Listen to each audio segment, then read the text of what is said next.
Hello and good evening, ladies and gentlemen. Welcome to a new and another breaking news special. Obviously, at this time on Wednesday at 7 p.m. Eastern Standard Time, you normally see primetime gaming, but of course, after yesterday's bombastic blockbuster announcement that Microsoft was going to shutter a total of 4 studios. Folks, we got new information coming the way of Blomberg that makes this situation even worse. Again, we have an all-star panel. We have someone making their debut here. John Wolf is back. Hargeet is back. Kay Asante is back. And Don Otaku, kind sir, welcome to the program. Folks, if you don't know, he is Mr. Nintendo, but he's here to talk Xbox. How you feeling, brother? Welcome. Thank you for having me on, Boom, and to the panel as well. My name is Don Otaku, aka Don Solo, aka Solo the Don, aka Solo D Swaggy, aka the conflicted Xbox gamer. There you go. And I'm happy to be here to talk about this breaking news. I know it's going to be a lot of great points being made and different takes on what we see, and yeah, I'm just excited to be here to talk about this. Yeah, we have a total of 3 topics, folks, and how we're going to break it down is in order. Look, as everyone knows, we have already 200 people here, which is amazing. And as anyone that is subscribed to the channel, we try to push positivity to its fullest. We are very clear on not using hate mongering to get you to sub or to like the show. But when the news is bad, we have to talk about it. Now, I want this to be clear. Xbox isn't dead. Xbox isn't doomed. Xbox has unfortunately stepped on a couple of rakes. And they are doing it at a time where it's just baffling. Like, I feel bamboozled by what's going on simply because we are 2 weeks away from one of the most important games releasing in 2024 across all platforms, and it's an Xbox and PC exclusive, and that is Hellblade 2. Ninja Theory has been cooking on this game since 2018, since they were acquired, and it in previews is going to be a masterclass level game. It is going to score very well, and it's probably going to be in the Game of the Year conversation. But this had to happen, and unfortunately, it has taken the wind right out of the sails.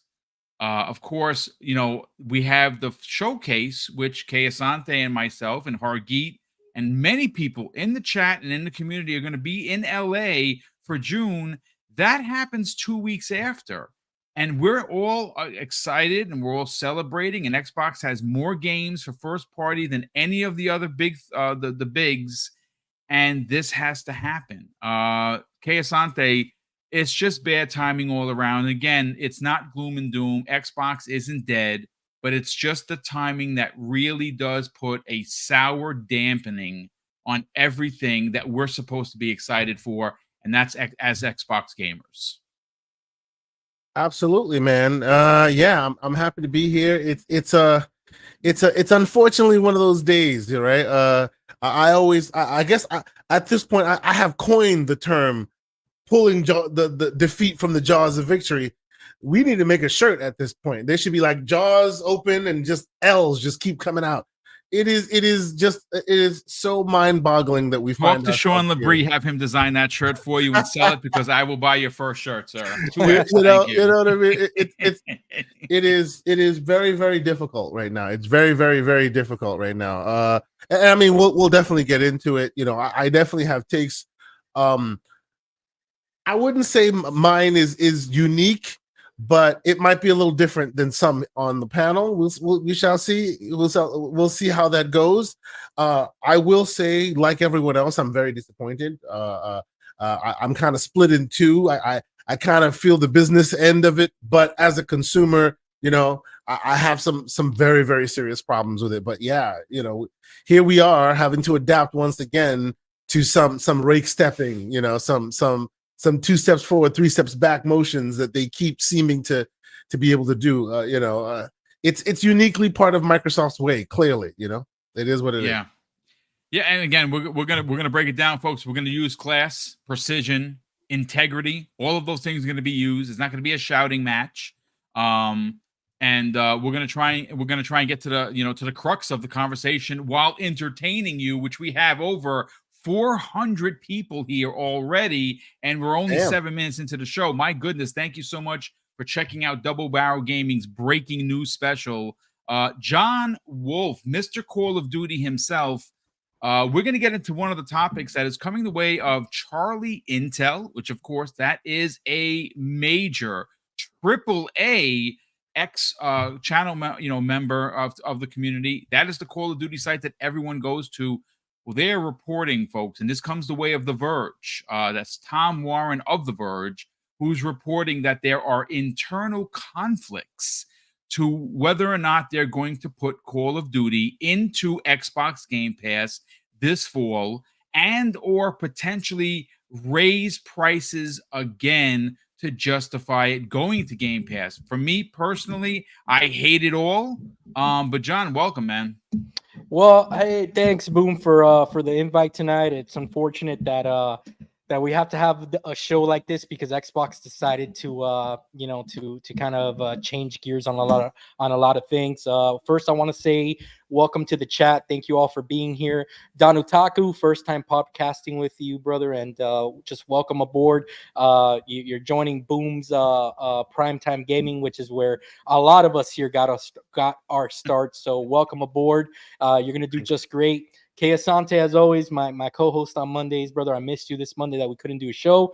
And Hargeet bringing that fire in that afternoon show. I heard you, man, and I kind of felt you on a lot of things you said. But yeah, Boom, we're gonna get into it. Like you said, we got a lot of topics to cover. There's just bad news all over the place, and we really need to kind of peel this onion back and get to the crux of it so that we can we can attack this from a logical sense, but also from we're gamers at the end of the day. I really don't give a rat's ass how much money Xbox makes. I just want good games, and I think that's something that we can all agree with, and everybody in the chat. Whatever their cost cutting measures are, I could care less. I want things that I was guaranteed as a consumer. I want things that we were promised as a consumer, and when they don't deliver on that, I'm really getting tired of the excuses, to be honest with you. So I really want to get into it.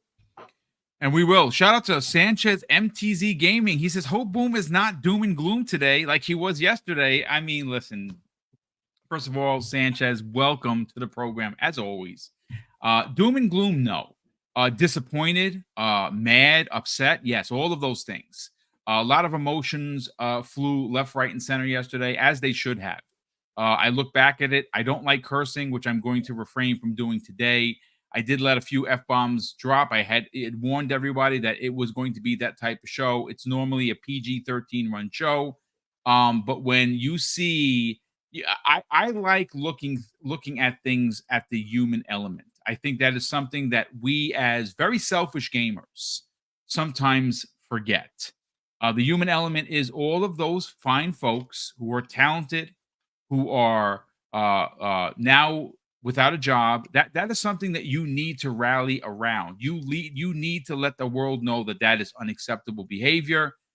Do I think Xbox is dead in the water? I certainly do not. Am I excited for Hellblade? More than you could possibly imagine, and for so many reasons. We have a roadmap. There is a lot to get excited about. As a matter of fact, 2024 is slated to be the biggest year in Xbox first-party gaming history. But that still does not take away from some of the things that are going on. And I'll be goddamn, pardon the French, if I'm going to sit by idle and not let them know that I am not happy with this, especially when it comes to people losing their jobs. That is the paramount of what went down yesterday. And we will continue to rally around these people that have been affected because, again, selfish gamers, they only seem to give a flying, you know what, about devs until they're fired or laid off. Listen, this are conversations that I think we have to have. I don't think we have to be gloom and doom, but we have to have these conversations, ladies and gentlemen. Hargeet, you knocked it out of the park, kind sir. And listen, I am also, folks, I bought his book. It's right here in my hand, as you should support Hargeet Chani. Go buy his book. We'll drop the link in there. But Hargeet, listen, you were pointed. You were emotional. You dropped it like it was hot yesterday. We're 24 hours from what happened. Some new news occurred. I didn't expect it this soon, but here it is. How you feeling? Yeah, I mean, still kind of annoyed by this whole thing. Mm-hmm. The news just kind of solidifies the things I was worried about. So I guess we'll get into all that. This is just kind of bad. It's an overall trend that's a bad thing, and people will try to do whataboutisms, like, oh well, Sony does this, or EA does this, or Ubisoft does this, or Take-Two does this. It's not the same thing. They don't come out and say that we're supporting the creative visions of our studios. We're not going to interfere. We're going to support games like Hi-Fi Rush, like Pentiment, right? And then they go shut it down. Okay, well, that's a contradiction, right? Yes, it is. So EA doesn't come out and say we support no. If they do something cool and support, Joe Ferris and making It Takes Two, kudos. I'll give them kudos. But I expect them to be assholes because that's what they've been throughout their existence, right? So I don't really expect much from EA. I don't expect Take-Two to suddenly become a great company. They charge you for every goddamn thing. That's what they've been. That's what I expect.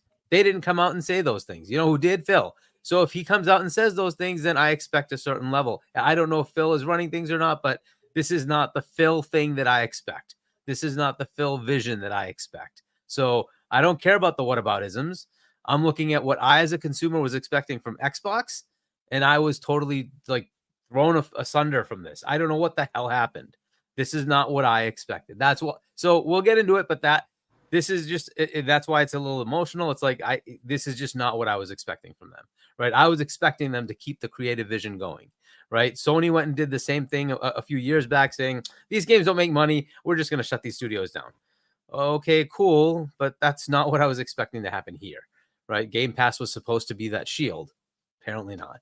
So, I'm not feeling all that great about Xbox right now, but whatever.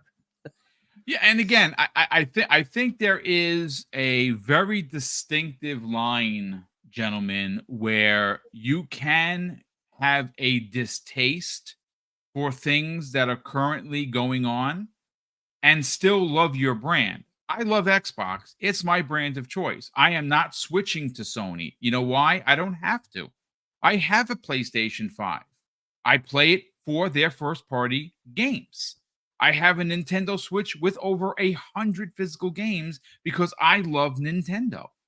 I don't have to switch. Xbox is my brand, will always be my brand for a multitude of reasons, whether that be my friends list, achievements, my gaming library, whatever you want to add to the conversation. Xbox is going to be my brand of choice.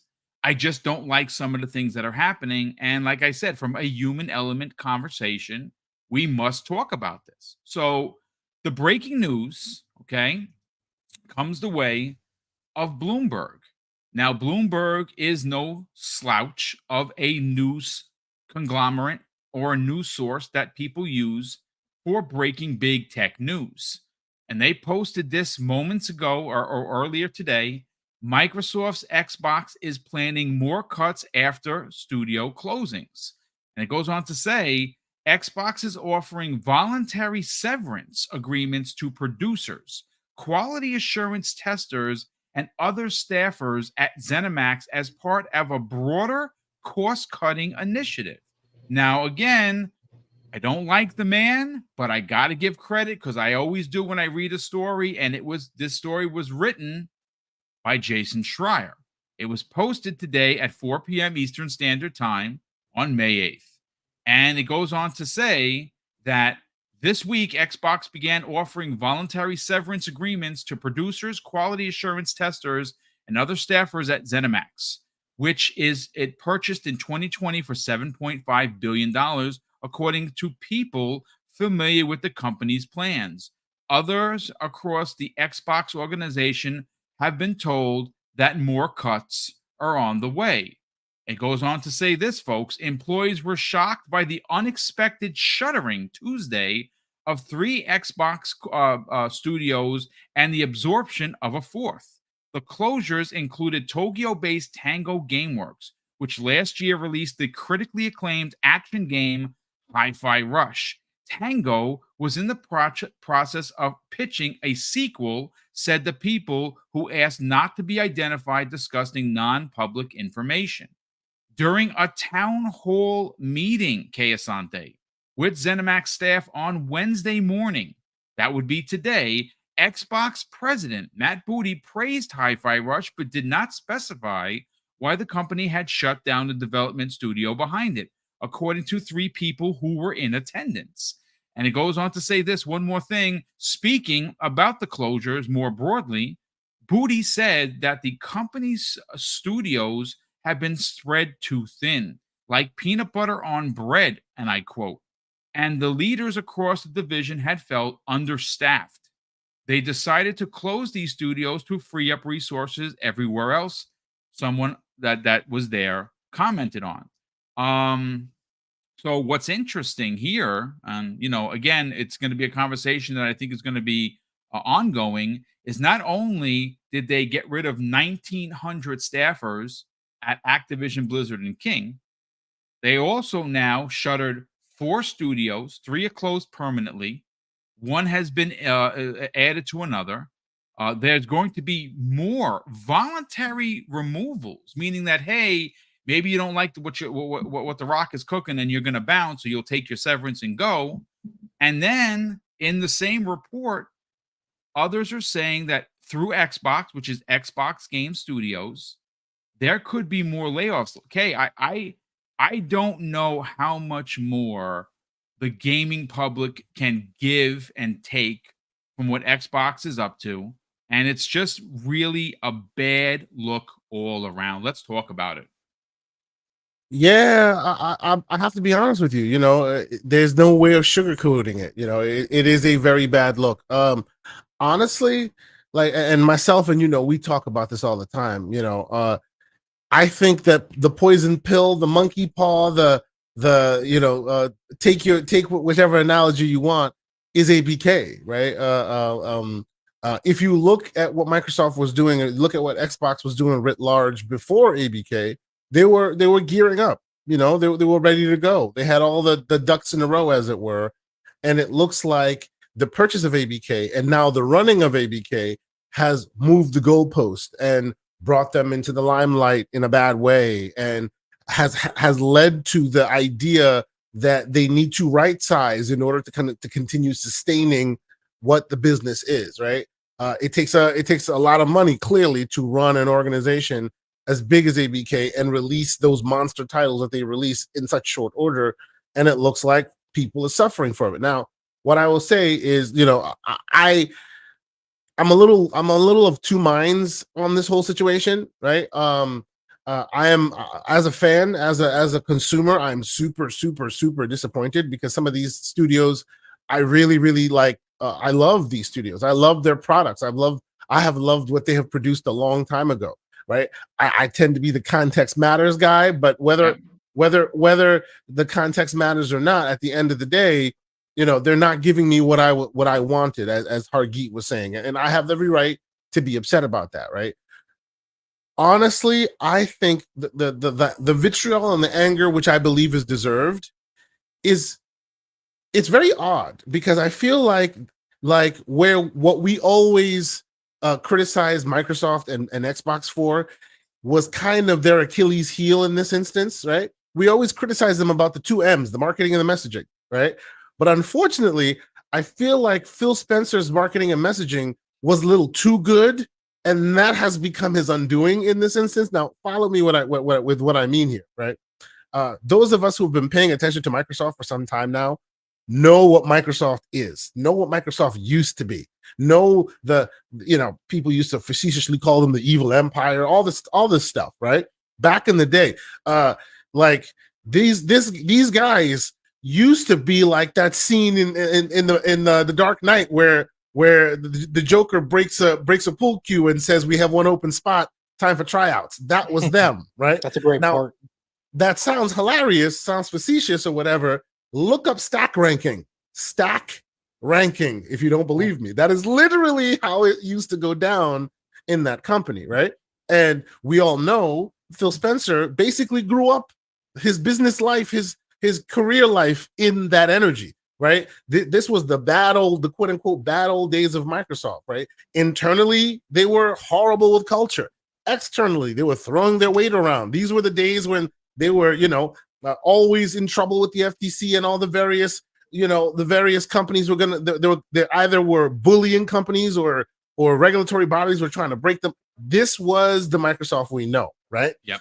And we keep complaining that Microsoft of the Xbox of today is bad at the 2Ms. It seems like Phil was a little too good at his job, right? And many of us started believing in him.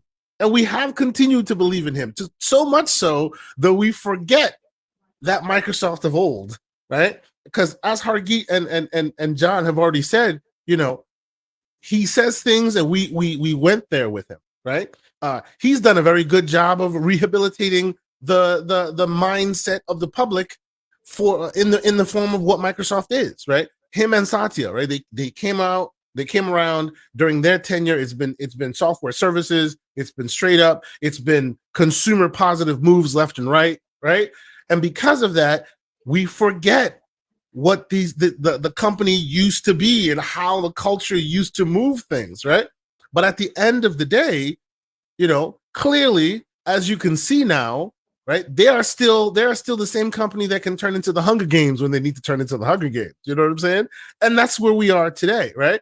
And what I mean by the context matters, right? You see Roundhouse Studios shutter. You see, it got floated in. You see all the various studios go where they've gone. There is context for all of that, right? I, for one, right, I have two of them that are really, really, really upsetting to me.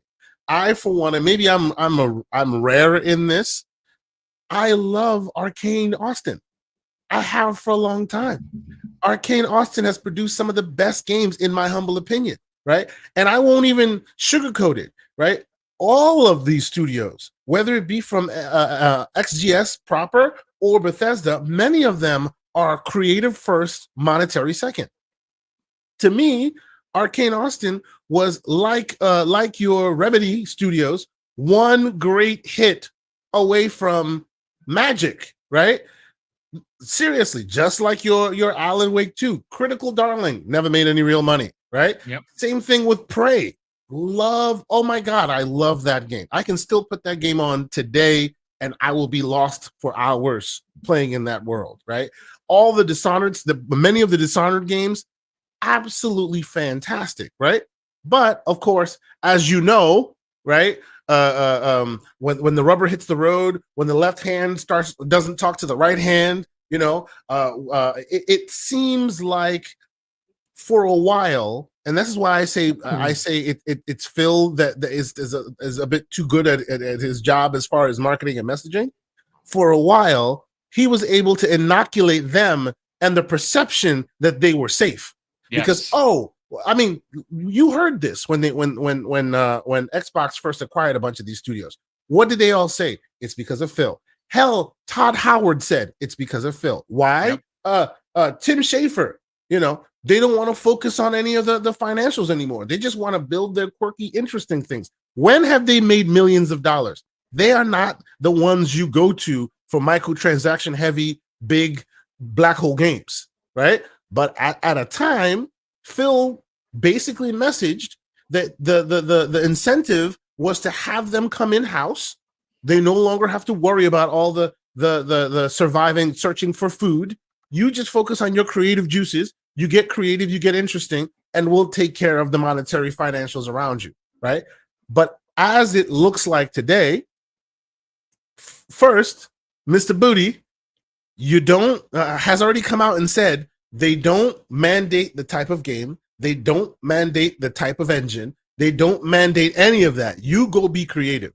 But then, of course, when you go and be creative, a la Hi-Fi Rush, and it doesn't return that financial investment, which we all knew it wouldn't, now that's the noose around your neck, right? Mhm. And oh, by the way, they were pitching a new project that was too far in the future. Like, Yes. all that is seriously ridiculous. Like, Okay, can I add that one is thing to not- what you're saying?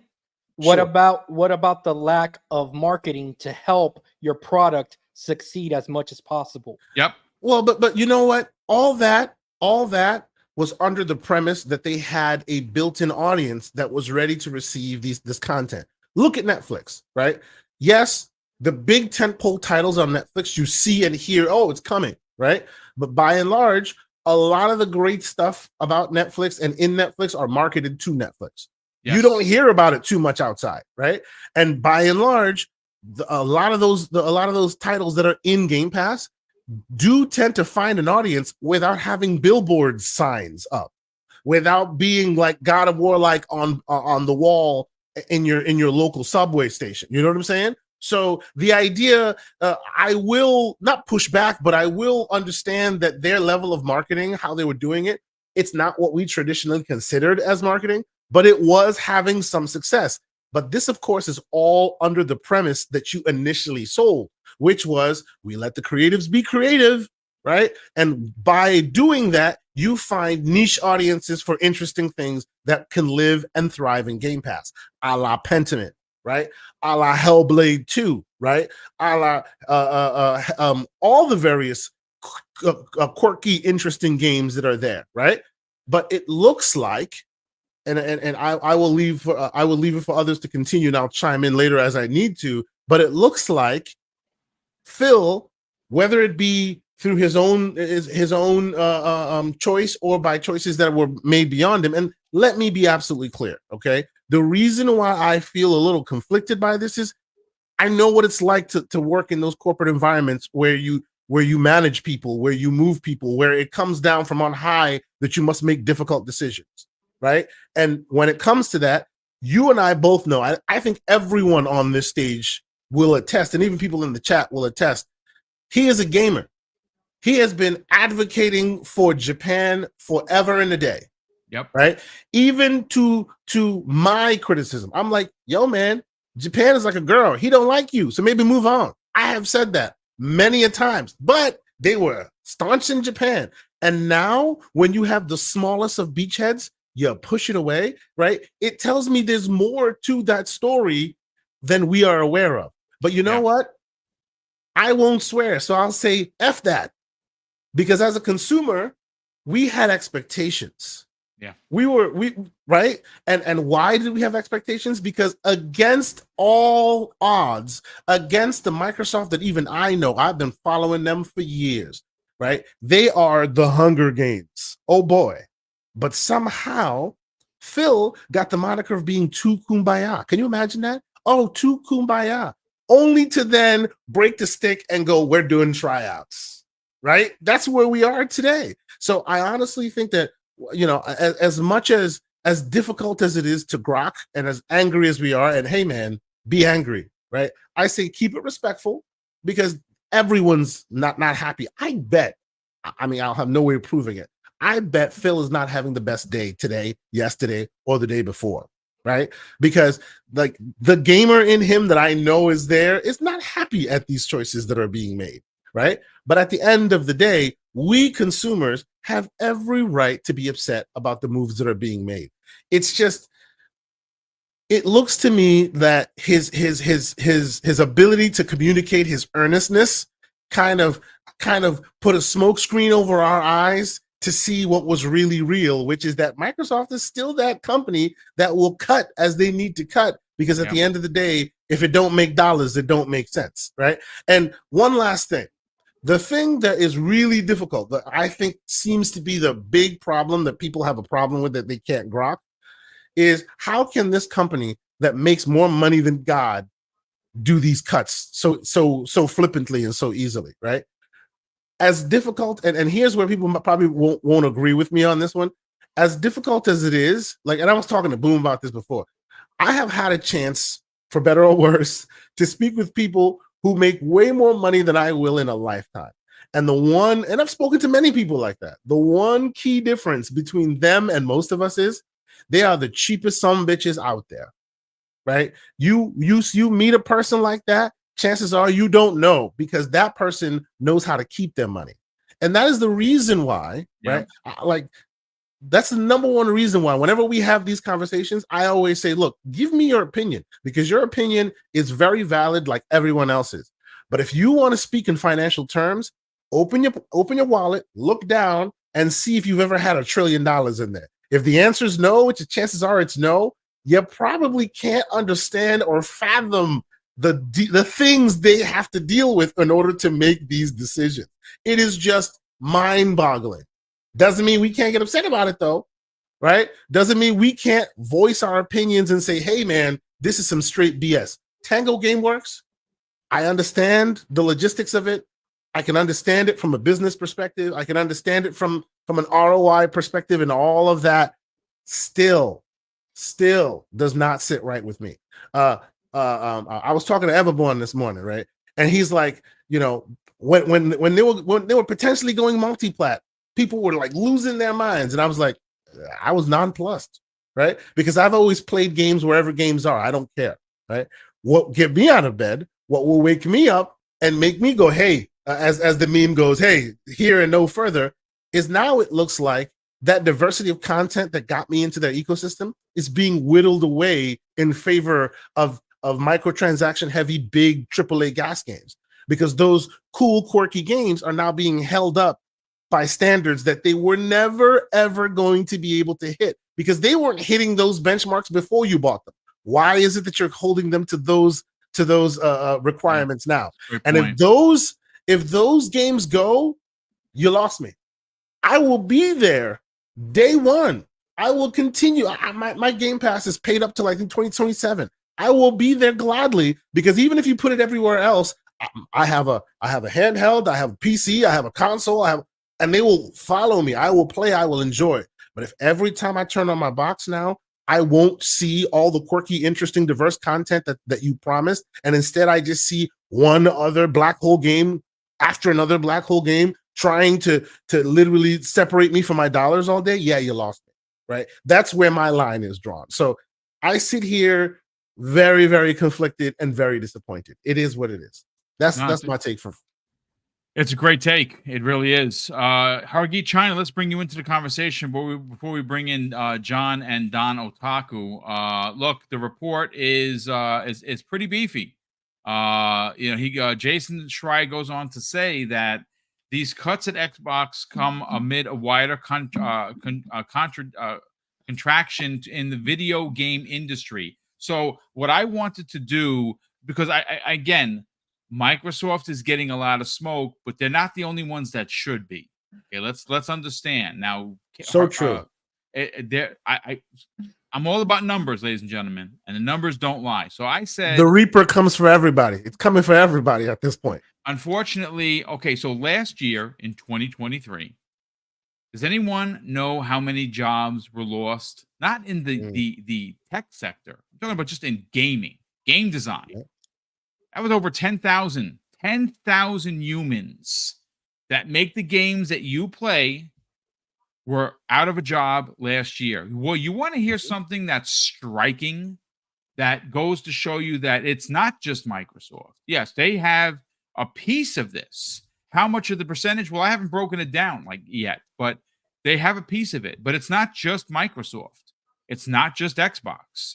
Right now, according to a report that I have in front of me, from January of 2024 through May, up to date, May 8th, 2024, there has been already over 9,500 people who have lost their jobs in game design. Hey, Boom, can I say something real fast? Please. I've heard this on various podcasts I listen through to throughout the day, today and yesterday, and I've seen it on the chat a couple of times. I've seen people use the term "cut the fat," and let's try to remember that people are being affected by this. Yep. So while I understand that we may be cheering for our favorite brand or company, there's a lot of people that are being affected by this that have to go home to their significant other wondering what they're going to do in the next 6 months, right? So I keep on seeing the term "cut the fat," and believe me, I'm the first one to lay down a joke or make a joke or stuff like that, but that's nothing to joke about. All right. So I keep on seeing that and I keep on hearing that on different shows, and that's very disappointing to hear. Like I said before, whatever Xbox's and Microsoft's reasons for cutting are, that's not our problem. That money doesn't go into our wallets. So I just do better, guys. Great point. Listen, let me just Hargeet, I want to bring you in, but before I do, Knights of the Realm. It's a name I've never seen before. Maybe you're unfamiliar with what we do on Double Barrel Gaming. He says, what about the normal people who don't work in game studios who lost their jobs? Why don't you talk about that? Well, because we're not Bloomberg. This is a video game show talking about video game things. Now, if you want Bloomberg, and maybe this show isn't for you, I hear you. I appreciate you stopping by, but that's a bit of a shot, because we can spend 9 hours talking about how the world sucks right now, but we're here to talk about gaming. And in game design, 9,500 plus people have lost their jobs, as opposed to last year, in 12 months, it was over 10,000. That is a story that we have to talk about. And to be clear, the reason why we talk about gaming is because all the other sectors suck as well, and gaming has been our respite. And now it looks like the Reaper is coming for them as well, and that is something worth talking about. Yeah, there you go. Thank you so much for that, Hargeet. Let's bring you in, brother. Let's talk about it. More cuts coming. Some severance packages being offered voluntarily. Hey, listen, you don't like your job, you can quit. We'll give you a severance. And again, I see the super chats, folks. I promise to you, we're going to get to those in a second. As soon as I'm done talking with Hargeet, we will get to those. Hargeet, let's talk about this again. We had a pretty stout conversation yesterday. You were very pointed. You were as emotional as I was. And unfortunately, like I said, the numbers don't lie. Over 9,500 people have already lost their job. We're only at the 8th of May. We haven't even made it to the halfway point of the year. And that many people are about to surpass what 12 months worth of layoffs covered in 2023. We are in the crux of a potential video game collapse. We don't know if it's going to be a 1982 throw everything into a pit, Atari situation. I don't think so. But no. This is a lot of people, and more are on the way for Xbox. Yeah, so the second part of what I said yesterday, right, when I said, okay, fine, now let's take a look at it from a comm perspective and an analytical perspective. Look, the AAA, gaming market has changed. It just has. Over the last decade or so, we've come up with, games as a service. It has taken off with a handful of games. A lot of people try to get into this. It's not easy, right? Some games just take off, some don't. Some games take off and then fizzle, right? But there are a handful of games that just perennially just keep going. And those games are the ones that are generating a lot of money. Mm-hmm. Those companies, lucky enough, if you happen to have those games, keep making their money and keep taking time away from other games. What was a whole bunch of things where you had like a game that you used to buy for $70-$80, whatever it was, for a cartridge, and then you would just play that for like 6 months because that's all you could afford, right? That was what we used to do with gaming. Now it's changed. We get like 40 games a day. There's just no way you can keep up. Right. But those games, they don't make enough. Like, that's just the way it is. A lot of them are indies, but now it's kind of getting into that AA, AAA games level as well. And if your game doesn't do enough, it's too much of an investment to keep you going. The business is kind of just getting to grips with this reality, right? It was going to happen. Right. And as we keep asking for more fidelity, and I've said this, yesterday, we get higher and higher costs, higher and higher production, and that just makes it harder to keep those studios going. Now, the sizes of these studios matters, right? So, Arkane Austin had lost a lot of the creatives. That doesn't mean they didn't replace them, but all the people that were making all those good games that we liked, a lot of them left because they were making something they didn't like. It just wasn't their thing. Redfall was not what they were trying to make. And eventually they just said, I just can't do this. And they left, right? So fair enough. Whatever was left at Arkane Austin, they still potentially could have made something. But whatever was happening, apparently that wasn't good enough. And Microsoft decided that was enough of that. Now, the part that annoys me is they said that they would nurture the studios, because that's another thing they used to say, right? We will take these studios and we will nurture them to not have the same lion head thing that we did before. Well, nurture doesn't mean close. Nurture means fix it and keep the studio. So I don't conflate those two. I don't know how they conflate those two, but they did. They said nurture means close. Well, okay, that's not how I look at it, but okay. I'm not sure what to do with Tango. This is their foothold in Japan. It was the first thing they finally had over there, and they decided to close it. Now, if you go to Japan and say, "Hey, we want to buy something," are they going to trust you? Because you have to get Japan, the government, to say yes. And I mean, come on. Like, you bought something, you had it. Instead of doing what you promised, you want them to make these games, you want to nurture the studios, you close them down after making a critically acclaimed game.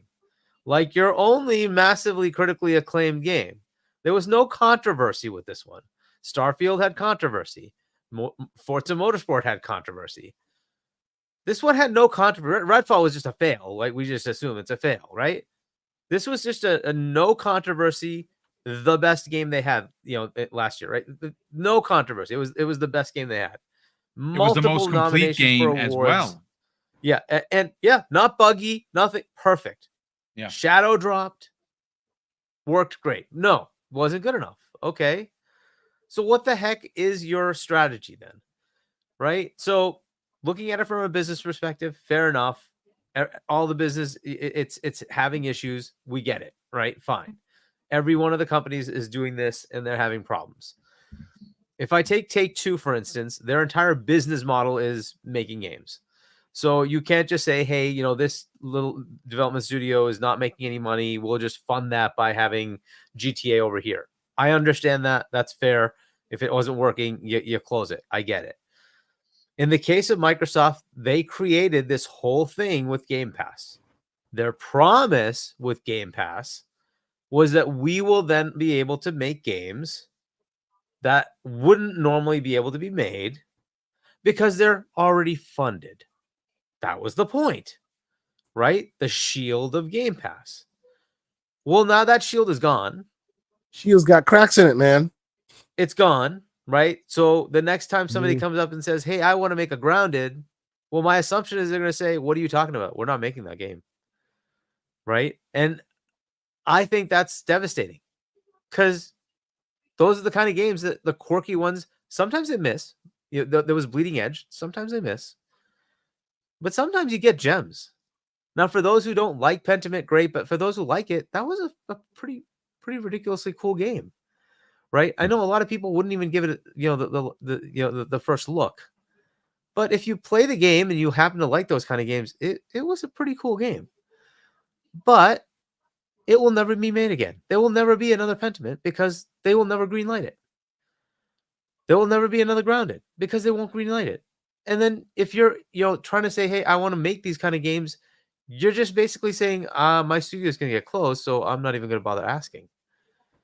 This isn't what we wanted, right? The promise was that we were going to be able to get games that the industry is having a hard time making because Game Pass was the shield. Well, that's billion-dollar games. Well, those are boring.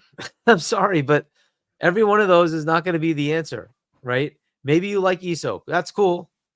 Is everybody on this panel playing ESO? No. And by the way, Hargeet, of all the companies, they have more black hole games than most.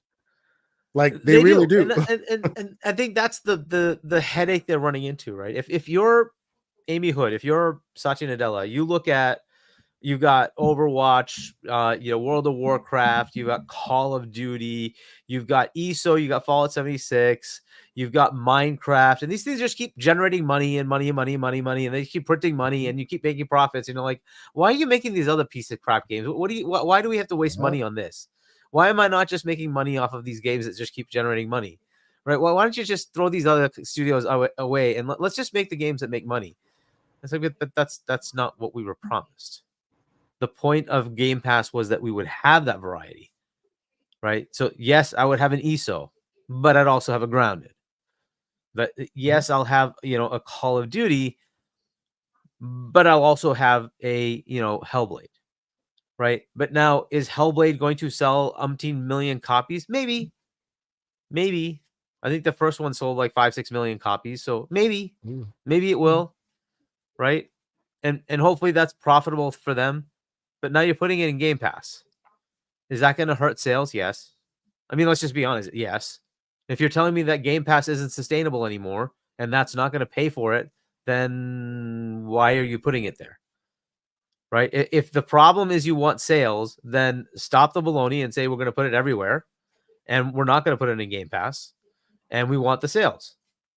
If you're saying Game Pass is the shield and that's the way we fund it, then stand behind it. But they're not standing behind it. And this is what annoys me about this whole thing, right? It's fine to say that you want sales, but then don't have Game Pass. You can't have both. If your answer was Game Pass is how we fund games, then stand behind it. But they're not standing behind it. So what's the answer? And this is a fair question to ask the company, to say, give me what the heck your answer is. We as consumers shouldn't necessarily care about that. I care as far as what content I get. If you're a developer working for Microsoft right now, what do you think you're thinking? What do we think they're thinking about? They're thinking, I don't know if I'm going to be working here in 6 months, because there's no way they know what their game is going to do, because you've hampered it with Game Pass. Right? You're saying the game is going to be day and date Game Pass, which means I'm not going to get those sales. Yet you're expecting me to get sales. What the heck? If you're Compulsion, do you think your game is going to sell 10 million copies? South of Midnight looks cool. How many people do you think are going to go buy that game? How many are going to play it in Game Pass? Are they in trouble? If I'm Compulsion, I think I'm in trouble. Like, why wouldn't I think I'm in trouble? It's just a terrible situation to be in. You might say, hey, is Avowed going to sell a lot of copies? Well, Pillars of Eternity hasn't sold a lot of copies. They barely crack them. I don't even think they've cracked 1 million copies sold for their games. What do you do with that? Outer Worlds did, but that's a different game. So if Avowed comes out and sells like 600,000 copies and then the rest of it's Game Pass, are they going to be closed?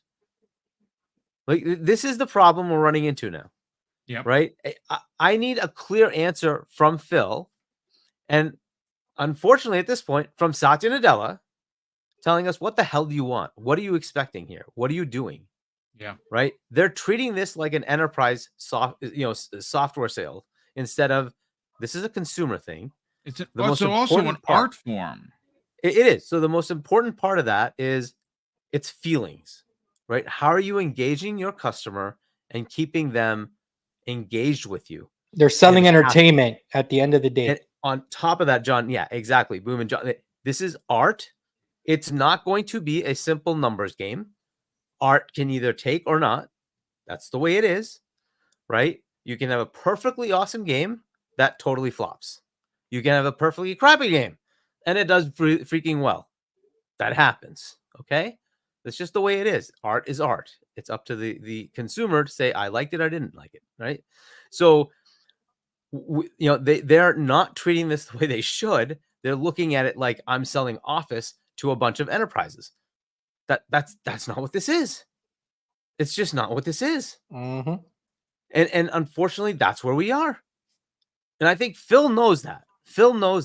But I don't know if his hands are tied. I don't know if it's on him or not. And I boldly said, hey, look, it's still Phil's problem. He is the head of gaming. And that absolutely is true. If he's not advocating for what needs to happen, then there's a problem, right? Amy and Satya can say all they want, but it's up to Phil to make the case of, no, this is how gaming works, right? If we do this, here's where it goes. If we do that, here's where it goes, right? That's his role.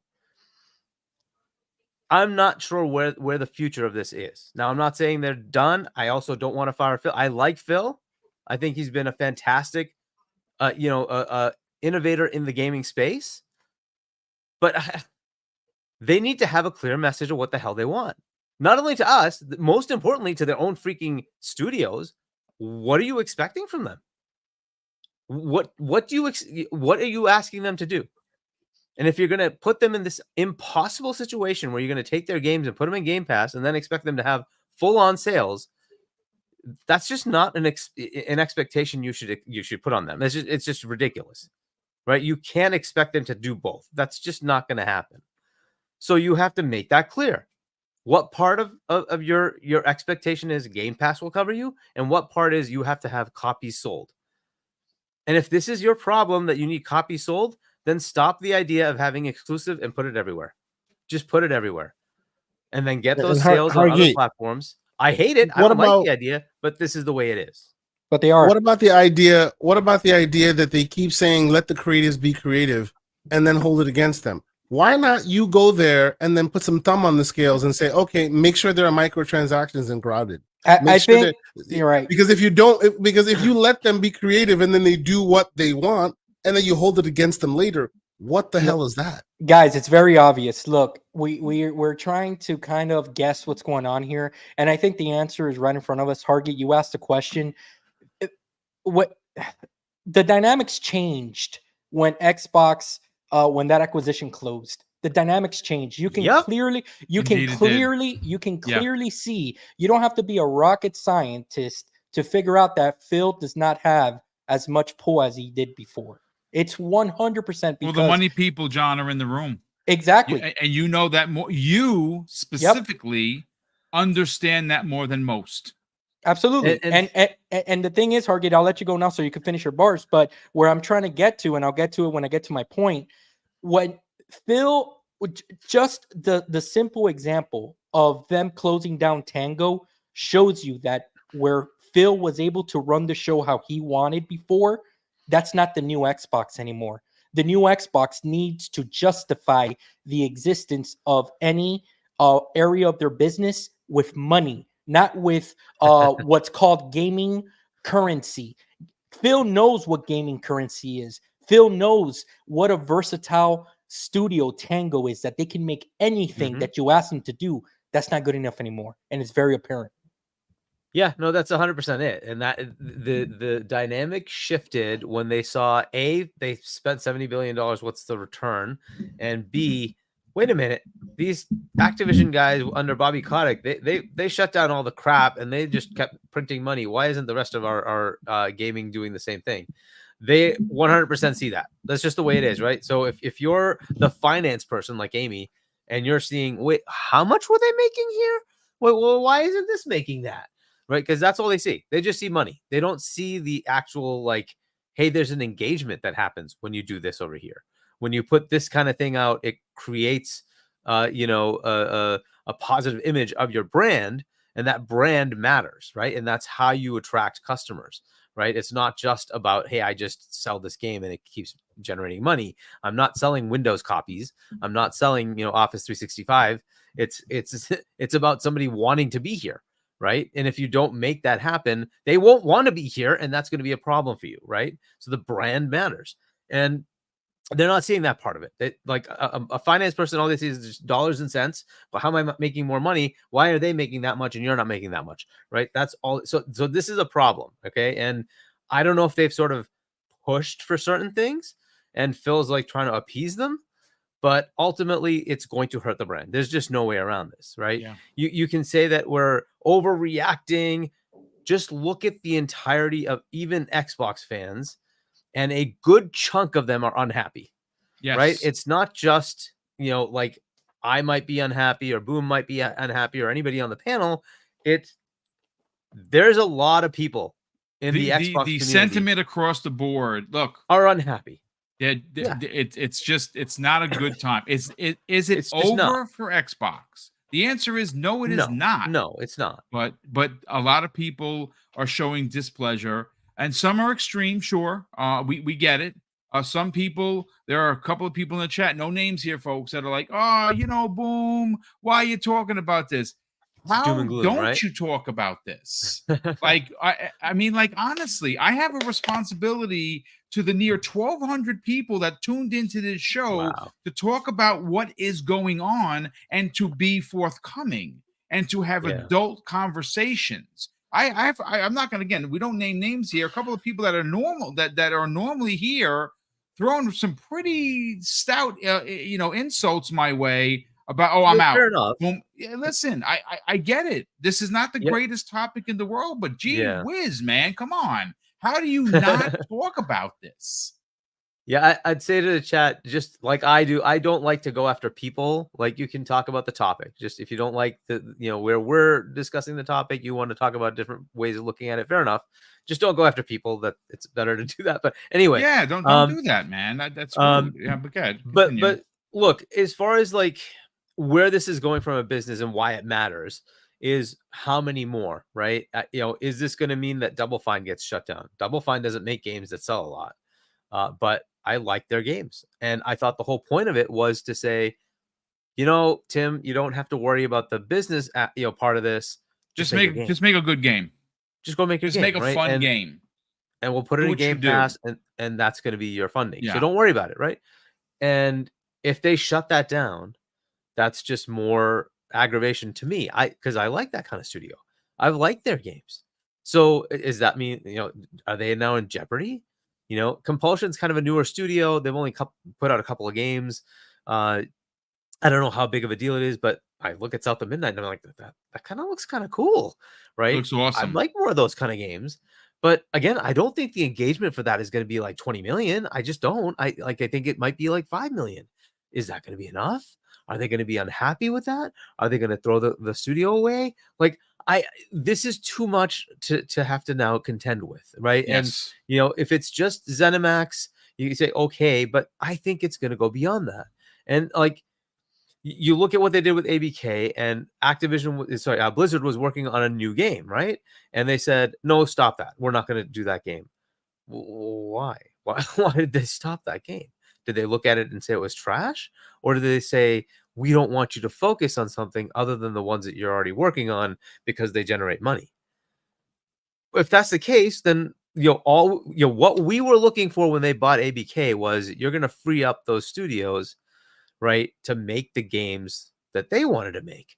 And you're going to make Blizzard back to the Blizzard of old, right? Instead of the Bobby Kotick model of money, money, money, money, money, it was going to be, let's go make games that people want to play. I don't know that happens anymore. And so all the promises we were given, we were expecting, have been thrown away, right? And so we said, oh, we're overreacting. No, we're not.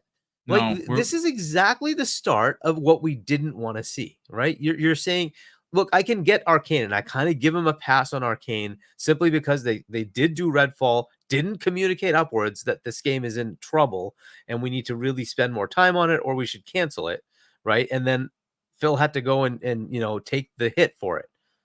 I can give them that one. I'll give them the gimme on that one. I don't get Tango. This is your only Japanese studio. Yep. It created a critically acclaimed game, award-winning game, and you close them down. Yeah. I just don't see that.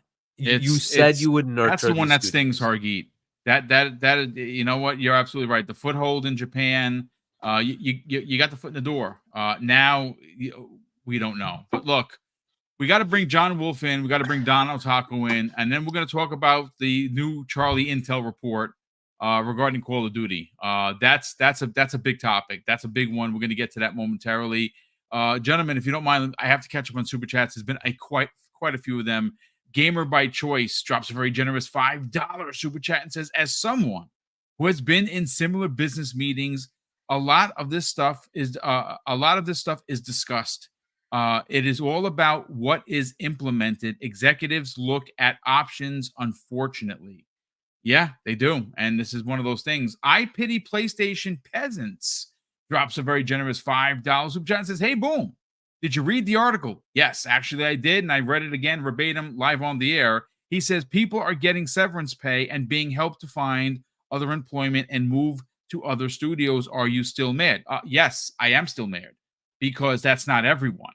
They closed 3 studios, and every company, especially Microsoft, gives you quite a hefty severance. Sometimes it's 12 months, sometimes it's 14 months, sometimes it's even 18 months, we've heard.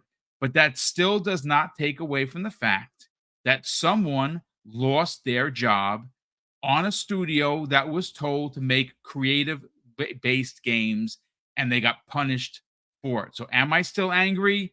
Yes, I absolutely am. And I think other people should be just as angry. Do not stick your head in the ground because Hellblade 2 is coming out next week and like it's all good. Hellblade 2 is going to be amazing. And we're going to talk about that game as we get closer to its release. But I refuse to put my head in the ground when there is breaking news that is important as this to talk about. Sorry if you don't like the conversation, but these are the adult conversations you have to have if you give a shit about human beings. People make games. Those people have mortgages and light bills and car payments and kids that go to school. All these things, all these adult things that some of these people in the chat don't want to talk about are real life. That is why we are talking about this, because I am not going to just sit by and be like, it's just people. Fuck them. No, we're not doing that on this podcast. You want integrity, you want clarity, you want big boy opinions, you tune into Double Barrel Gaming. You want people to yell and rant, there's a spaces for you on Twitter. Maybe it's just not this. Buck drops a very generous $10 super chat and says, Hargeet, given industry struggles, why is Xbox backing Fallout, Starfield, Elder Scrolls, ID Software, Indiana Jones, Blade, and ZeniMax Online as growth drivers for ZeniMax Bethesda, but not a smart strategy? I mean, they're backing those games because those games made money for them. And, again, it's those games making money for them should have been a shield for something like Hi-Fi Rush that wasn't making money because it's an art piece. It is, again, we were told by Phil, by Sarah, by Matt, by Aaron, by Xbox that the whole reason for Game Pass was to allow these smaller experiences to exist and only worry about those smaller experiences just being good games that people can play, because we as consumers are paying for this service 35 plus million strong and growing. And that is supposed to be the shield for the Double Fines and for the Ninja Theories and the Compulsion Games, who don't need to make a Call of Duty that's going to make $500 billion.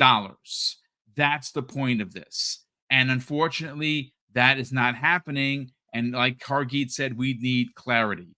JJ saying drops not one, but I'll two. add another part to that is freaking PlayStation was making their games on the profits of Call of Duty. Those profits now belong to Xbox, and shame on them for not taking those profits and still keeping those kind of studios running when they could easily have done that.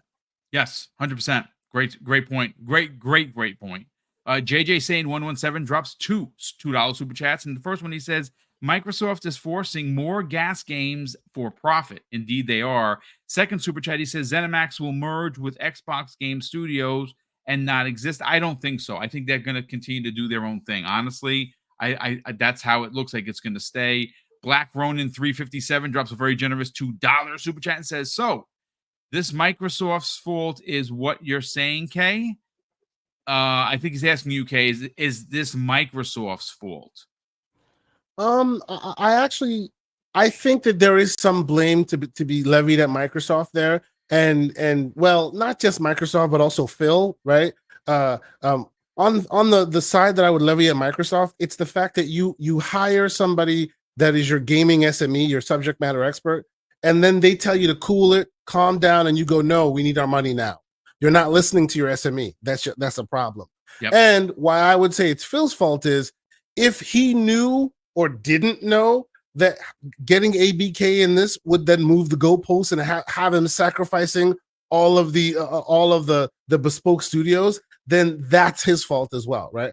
I'm not necessarily saying that they on purpose did this, but where we are right now should have been foreseen, right? We on GCP foresaw that when you have a lot of bodies in the room, execs in the room, now your message gets muddied because Phil is not the only one who's being listened to, right? But if spending the billions of dollars you did also meant that now you have to sacrifice your bespoke games or your bespoke studios in order to right the ship, you should have seen that coming.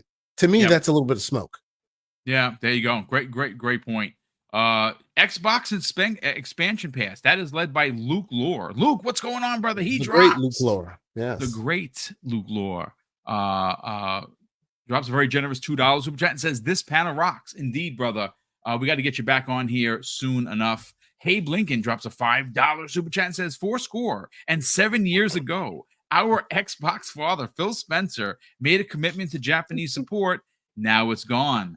I mean, he's not wrong for that smoke. He did. He made we got the receipts. Johnny Retro drops a very generous $2 super chat and says, maybe the closings are for a bigger game company. I mean, listen, I'm gonna put it this way. They try to buy someone else now after closing 4 studios and laying off all these people. They're going to get eviscerated by the regulatory bodies around the world. It's just not happening. You can't close 4 studios and say, hey, let's go buy 8 more. It would be disastrous. It's just not going to happen. And lastly, FBI agent, welcome as always. He drops a very generous $2 super chat and says, how many more chances are we going to give Phil? I mean, listen, I'm going to keep giving Phil as many chances as he wants because he's changed the gaming industry for me as a consumer in the best way possible. I don't like what's happening. I don't know if he is fisticuffed. I don't know. We don't have that information. We got to wait for some other internal news to fall out where he's not making the decisions anymore, that he has been, put to the side, and these very foolish and very ridiculous moves are being made by the money people who don't understand gaming and they don't understand customer behavior. We'll have to see.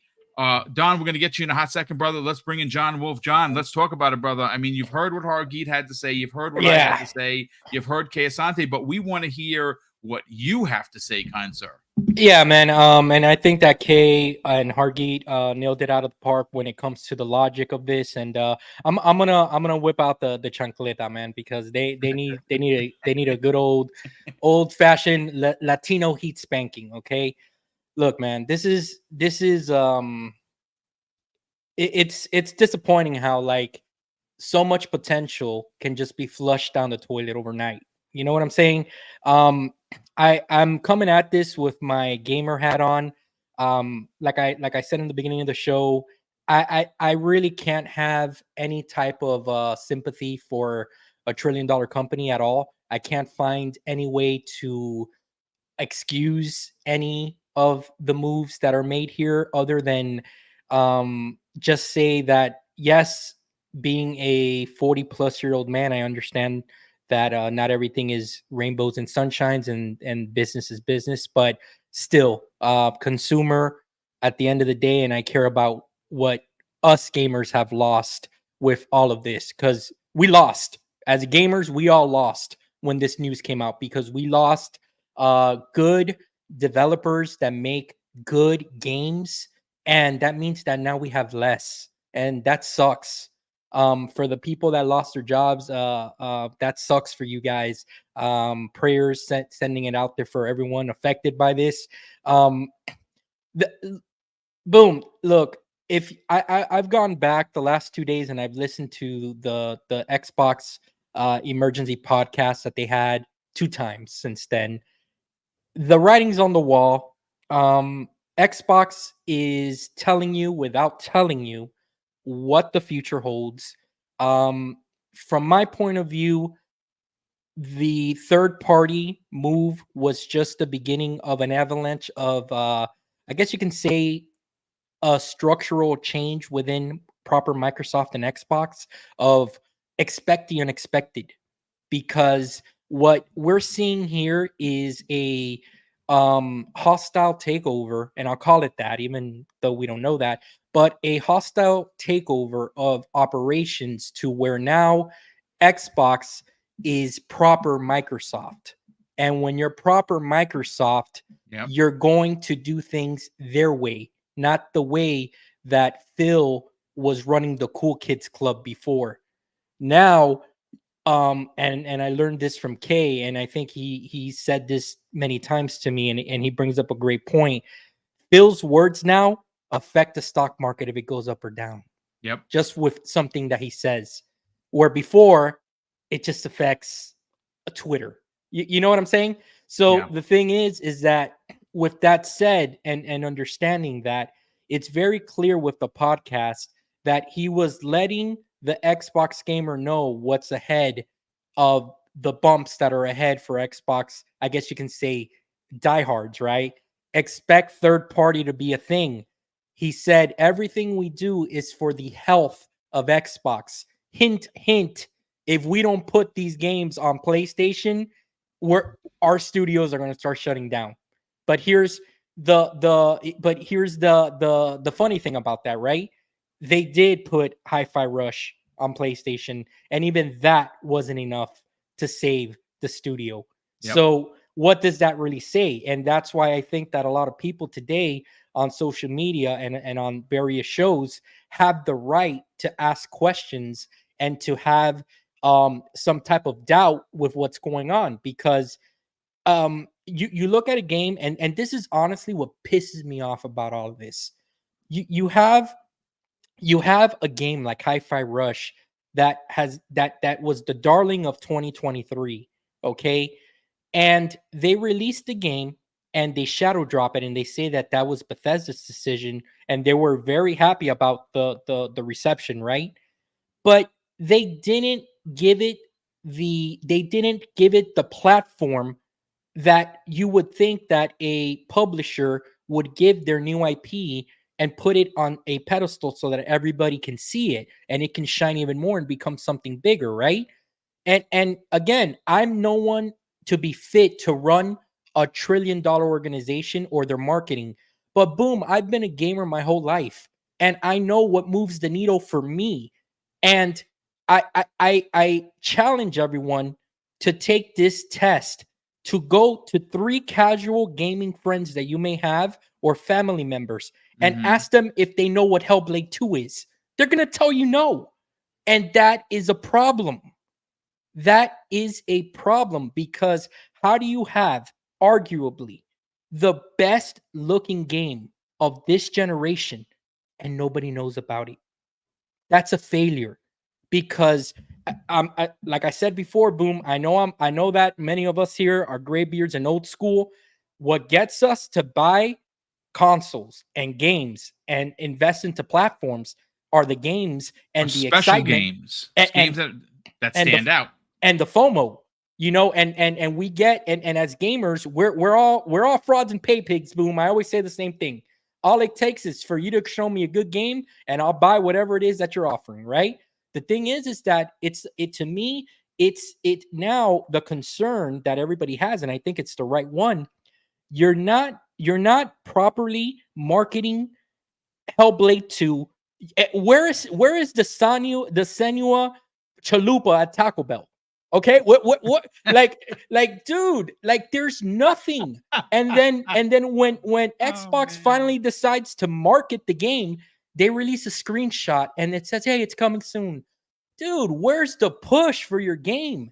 If you don't believe in your product and you don't show it in the best light, why are people going to care? I've had enough of this guy. Why are people going to care about said product? And you know what? To me, that's a failure, and it's a shame, because now what happens to Ninja Theory if that game doesn't move the needle like the new standard for Xbox is. It would be a travesty for gamers again if that studio suffers because of the lack of marketing push that game should be getting and it deserves to get. Boom, that's the type of game, in my opinion, that all you need to do is show the game to someone and they're like, is that real? Yes. Is that real Yes, life? it is. 100. It's one of those tent poles that you invite your non-gaming fan, your neighbor, your family, your friend, your school sweetheart. Take a look at this, and they look at it and be like, "What movie is that?" Oh no, Dude. that's not a movie. That's a game. No, get out of here. And that's what Hellblade 2 is going to be.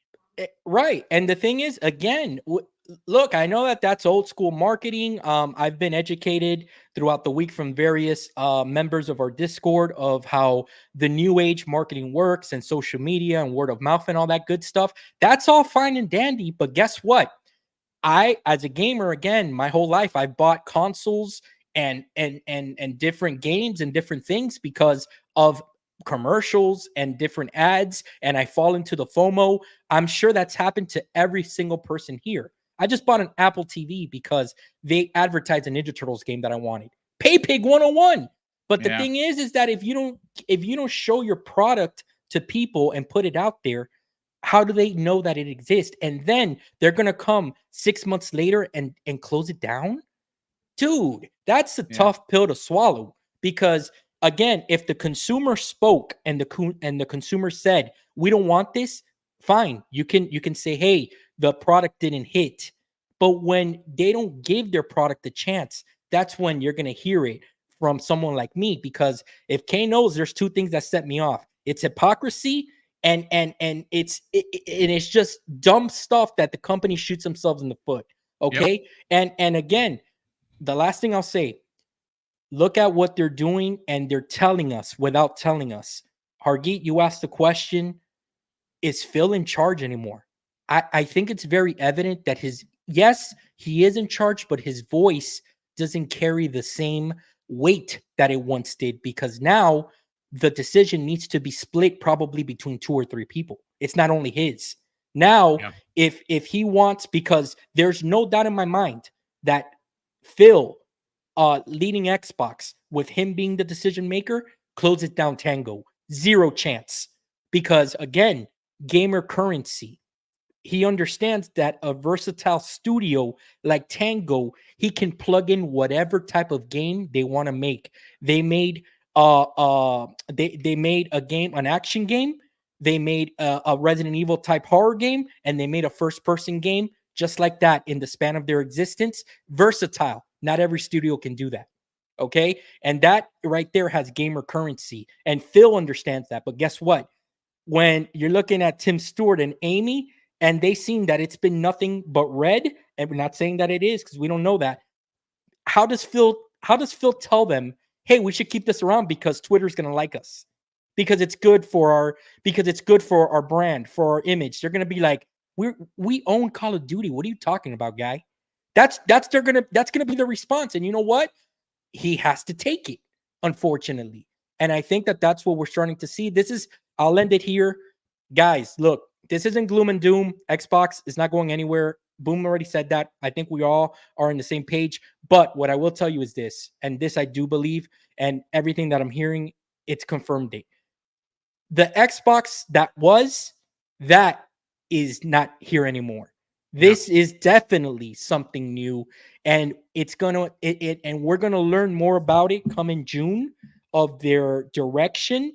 But again, prepare yourselves, because I do believe that this is a new Xbox, and I don't think none of us saw this coming.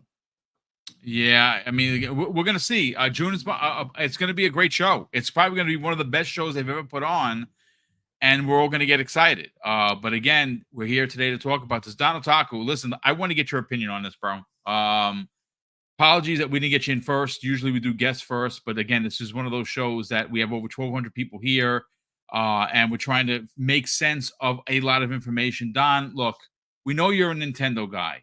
The one thing we can say about Nintendo is, well, Nintendo is going to Nintendo. They have a war chest that is just packed to the gills. Their coffers are overfilled. They gave her. I mean, they had some layoffs, sure.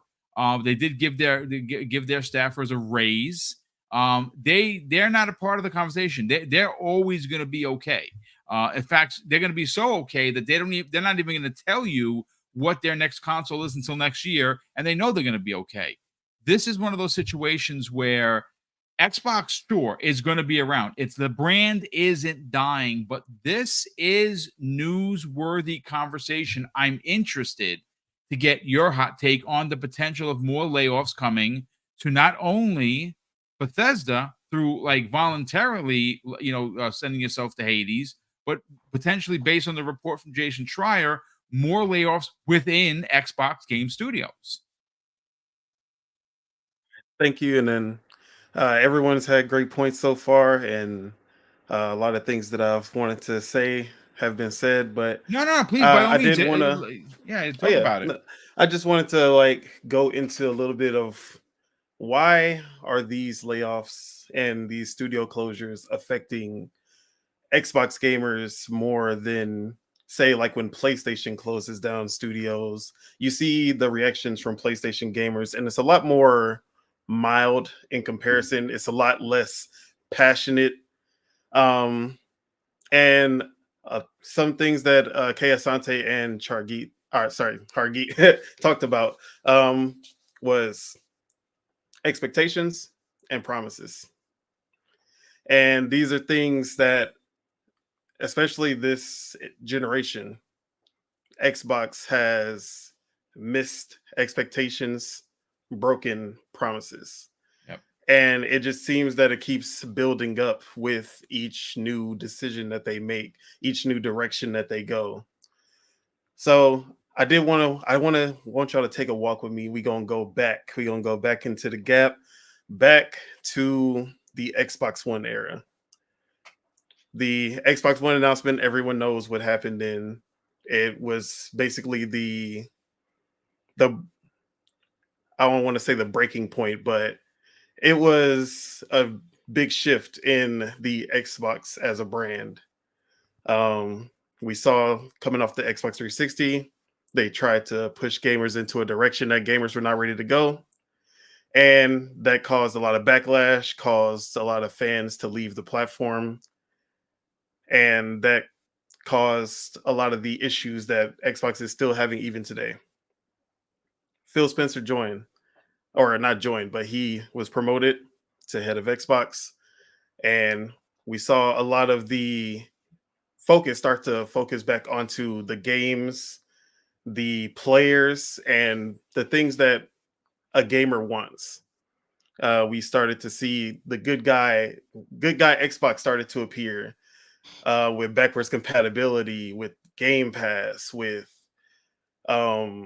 the FPS boost. Everything just started to align where they were starting to work towards bringing the hardcore gamer back to Xbox. And we always saw that Phil and his team it just felt like they were gamers just like us. And that always felt different from the PlayStations, the other big companies like the heads of EA. You never felt like they understood the gamers, even though they can put out great products for gamers. It didn't feel like they were one of us, if I can say that. So with the Series X launch, a lot of expectations were that this was the time where Xbox would finally get the jump that they needed. We saw that they got the power narrative. They bought all the studios in 2018 and 2019 to fix the issue that they were having during the Xbox One, where they didn't have enough studios. They were relying on third parties. Phil got the check from Microsoft. They finally got the backing, the full backing of Microsoft, and everyone cheered that on. But when it came down to it, the expectations that we had that this was going to be Xbox's moment crashed and burned because of things like Halo Infinite's presentation when we first saw it. The 2020 showcase only showing CGI of games that were 3 to 4 years away. No games at launch for the launch of the Series X, and this continued. 2021 we had a great year, and everyone was like, "Okay, we're back." The expectation started to build again. 2022, we know what happened there. Starfield, Redfall got delayed. We only had Grounded and Pentiment. As Dust Falls wasn't enough to push the needle, and it always seems like the expectations and the promises that we keep hearing from Phil and the team never seem to ever be met. So we get to here and the ABK deal, and the expectations was that, okay, with the ABK deal, we would finally get the big games that we needed, that Xbox needed to sustain themselves. So they would have control over the biggest publisher in gaming while also still having that essence of what we loved about Xbox. And that energy that they've had, the gamer energy that we were used to from Xbox. We wanted the full backing of Microsoft. We wanted the being like having this $69 billion purchase under their belt. We wanted them to also still stay the Xbox that we knew from the like Phil's Xbox from the Xbox One era. And at some point, it seemed like we couldn't have all three of these things. And now we've been having these expectations that, oh, we're going to have every game launching Game Pass, every game, first party game be exclusive, or not every first party game be exclusive, but they were going to focus on these exclusive games as well. But it seems that now we're starting to lose things one by one, and a lot of people are blaming Phil. And I understand you can definitely blame Phil for not being able, because he was able to convince Satya that Xbox was worth fighting for in 2017, back when they were about to close Xbox. But now it seems like he is no longer able to rein in Microsoft because of all the eyes that are on them now. And I don't believe that Phil and the team would actually want to do these layoffs the way that is happening, especially the studio closures. Selfishly, my name is literally Don Otaku. I'm a big fan of Japanese gaming, and Tango Gameworks was one of my, like, that was one of, after Hi-Fi Rush, that was my number one draft pick for who. That's what I wanted from Xbox. I wanted more of that. And I've always, the commitments that we've been seeing to Japan from the TGS shows, and the commitments from seeing Sega and Atlas games go into Game Pass day one. Now it just seems like he's sorry. Now it just seems like yes, he is still living up to those expectations when it comes to the third party. But if we're talking about a first party push into Japan, Tango Gameworks was at least just the foot in the door that they needed. And it seems like they're taking that foot back with that.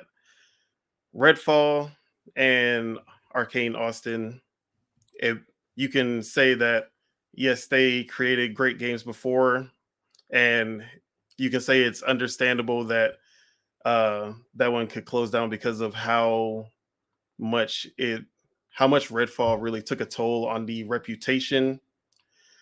But at the same time, I feel like since like it doesn't make sense to me why they would close down Arcane Austin, because it was a game that the developers didn't push for. And this is Phil Spencer, who has advocated that we're doing this for the developers. The developers get to do what they want. The developers get to create the games that they want. Power to the developers. This is like, these are the messages that we've heard time and time again. And I don't believe Phil Spencer himself wants to go back on that message. No, I think you're making a tremendous amount of points, and obviously, I don't think that. And again, we have heard, depending on who you speak to, that Phil was. Listen, Phil's normally out there talking with us, right? That's what he does as an executive. And if you've noticed, since this conundrum happened yesterday, he has not been on social media. Zero presence whatsoever. Mm-hmm. He's not talking. He's probably upset. He had a vision. He had people have been quoting him left, right, and center about, and again, Hargeet said it, you said it, Kay Asante said it. Hey, come here, make these games, make what you want, how you want to make it. Don't worry about the business aspect of it, right? And here we are, 4 studios have closed, 3 are gone entirely. We're not getting a Ghostwire Tokyo 2. We're not getting an Evil Within 3. We're not going to get a Hi-Fi Rush 2, which is freaking ridiculous. How about this, Boom? How about the fact that when Tim Stewart goes out and publicly says that they're going to start releasing their games everywhere, and it kind of takes the legs right under him, and they don't have the proper time to prepare for the message that they want to give. Yeah, it's again, the problem with the Xbox One were too many talking heads, and that's the problem where it seems like it's kind of starting to reek its ugly head here. Too many people are talking. It needs to be first of all, I'm gonna be honest with you, and Kay, you will agree with me on this. The only one that should be talking like right now is Sarah Bond, who is the president, and I feel like we're not hearing enough from her. Amen. I like Phil, I like Aaron, I like Matt, but Sarah Bond is the president. She is running the ship. She was giving a big post. She should be the one in front of the microphone taking the hard questions, because she can handle it. That's why she was given the position. And I think she's at the same level as Matt Booty, right? And Matt Booty kind of actually runs all of the studios. Is that correct? I think that's correct. Yes. Not to mention content. He needs to come out and say something. Yes. Not to mention, Boom, that from a Don Otaku, I'll piggyback on what you're saying. The constant reminder of the disappointments come every time that Matt Booty or Phil Spencer opens their mouth. It's time to hear from new people. Yep. Like, that's 100%. Why Sarah Bond being a new face and relaying a new message will actually be a fresh breath, something fresh that this brand desperately needs, in my opinion. Yeah. I mean, look, at the end of the day, look, we've all, I think everyone completely knocked it out of the park. We are closing in on over 90-minute show already. We're at the hour and 33 mark. We do have some time left. So what I want to do is I kind of want to do a quick shift. Okay, super chats I'm going to get to momentarily, but there is another topic that I think is potentially disastrous if it goes the way of the report that we're seeing right now. Wait, we're going to get to it, because don't say it. Again, I don't want everyone to spend 20 minutes elaborating on it. I kind of want to get your, how disastrous is this going to be if this comes to fruition? Because again, I have multiple reports in front of me, and special Nick from Xbox Era, who is in the chat. Nick, what's up, brother? All the way from Australia. We love you. We got to get you back on the show. He put out a tweet, and I think that this tweet, it's worth its weight in gold. Let me just catch up with a couple of super chats that popped in here. You don't want me to have any chancletas by the time we're done, Boom. I already took the right you're one gonna start off. throwing your feet. Yeah, now I'm ready. I'm ready to grab my left one now. So Maxon Coleman drops a very generous $5 super chat and says, Xbox is dead. Long live Microsoft Gaming. I hope not, Maxie. I don't think Xbox is dead. I just hope the evil empire that was known as that in the 90s isn't coming back. I just Xbox has to retain the brand that we know and love. They have always been a community first platform. They may not be the best platform, they may not be the #1 platform, but they put out a lot of unique games. That is what makes Game Pass special. Their executives are unlike anyone in the industry. You don't get people to talk to you like you do with Xbox. That's what makes the brand special.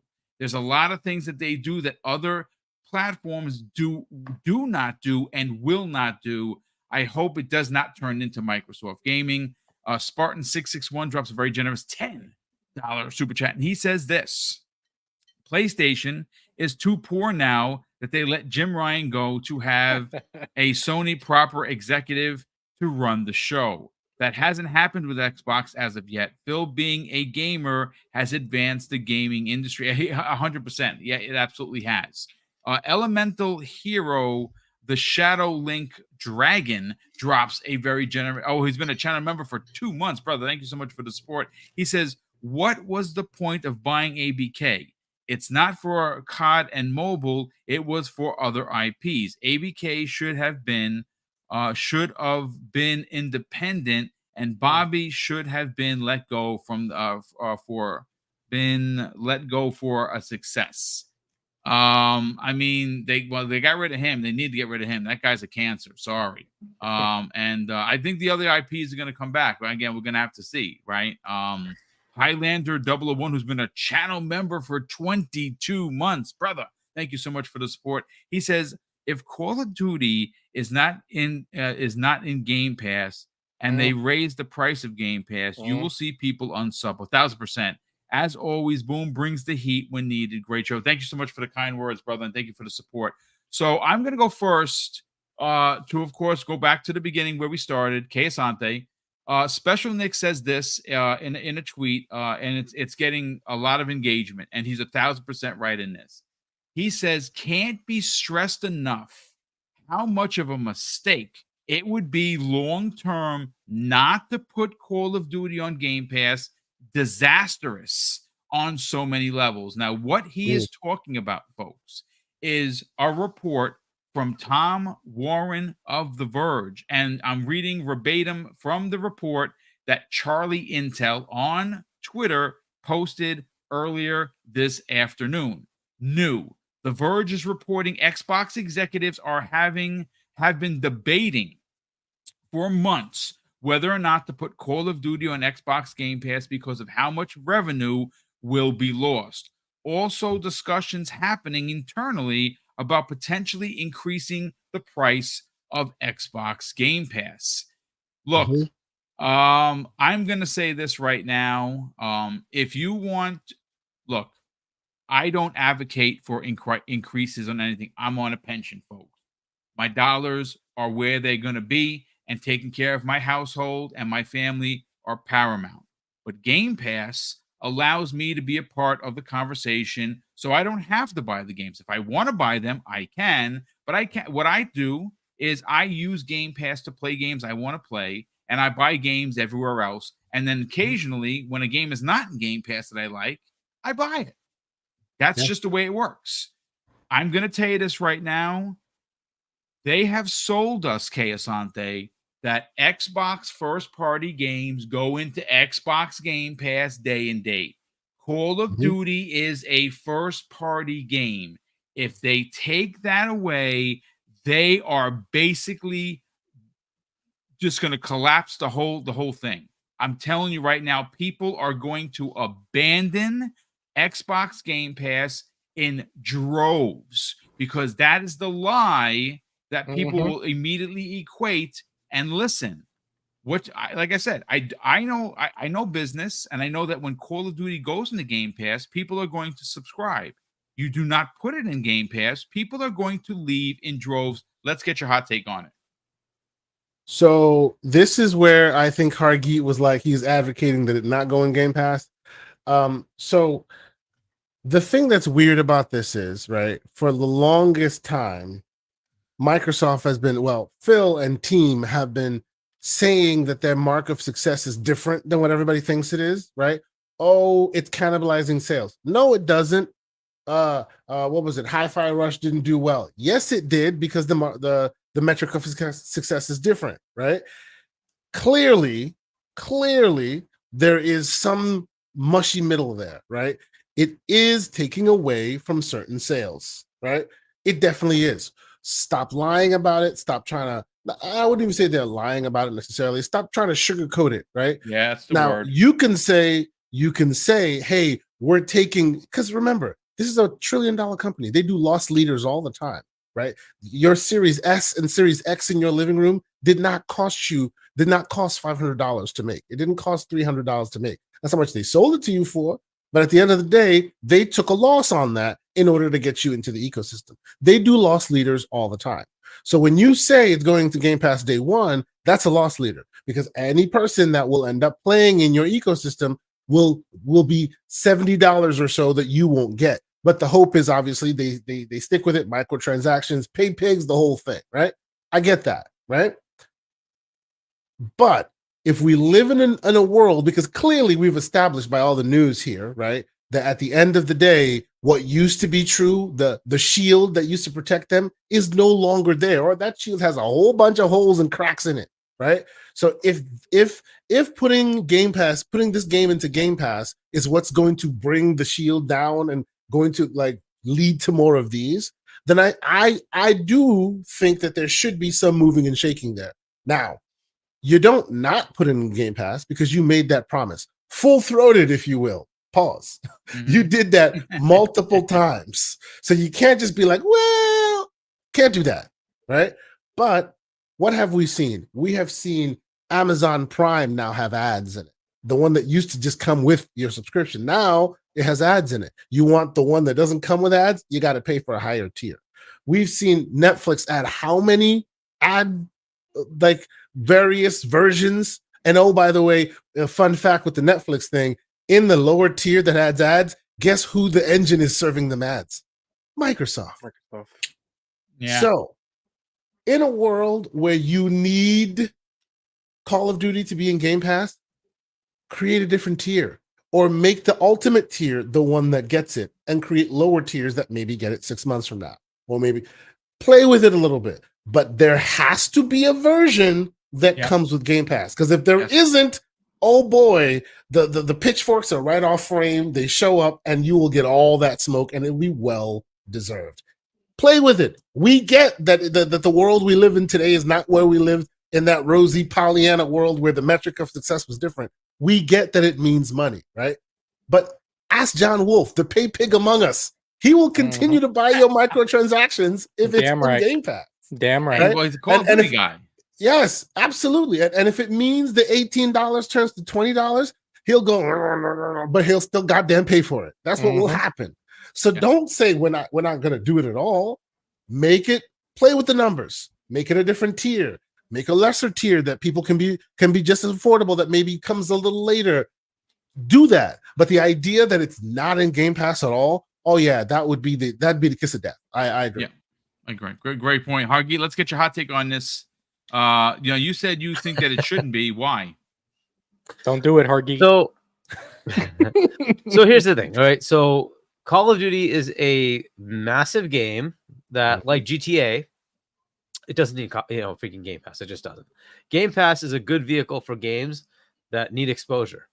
Call of Duty is so freaking massive, it just doesn't matter, right? It's gonna sell. It has like 150 million players, right? Now that's not all the mainline Call of Duty game. That's like the Warzone, but it doesn't matter. It's so big, it just doesn't need Game Pass to expand. So if there's no value there, what's the point? The flip side of this is it costs so much to put it in Game Pass. you're going to see a lot more studio closures because they're not going to care about those smaller games. They're going to have to take the hit that all those subscribers are just for freaking Call of Duty. Well, what the heck's the point? It's not going to gain you anything. Why do this? Instead, just look, the average player that plays Call of Duty will just pay the $70 and play Call of Duty. My quick little pushback.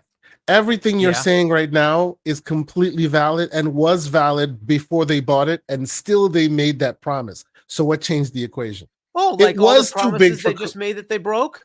Like it matters, right? Their promises don't mean crap, right? They made promises that like, oh, we want to make games like Hi-Fi Rush. Oh, we're going to close your studio. They make all sorts of promises that apparently don't matter. So I'm done with promises. I don't care about their promises because tomorrow their promise is going to be broken anyway. So I'd rather they just do what makes sense and just do the right thing for Game Pass. So Call of Duty players are casual players that buy like 1 or 2 games a year, one of them being Call of Duty. They're just going to buy the bloody game. It just doesn't matter. People keep thinking that Call of Duty is going to somehow change Game Pass. Yeah, it's going to change it for the worse. It's not going to make it better.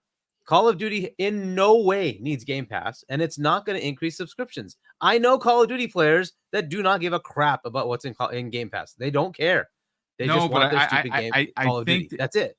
Yeah. Can I give you a little pushback on that? Because here's the thing.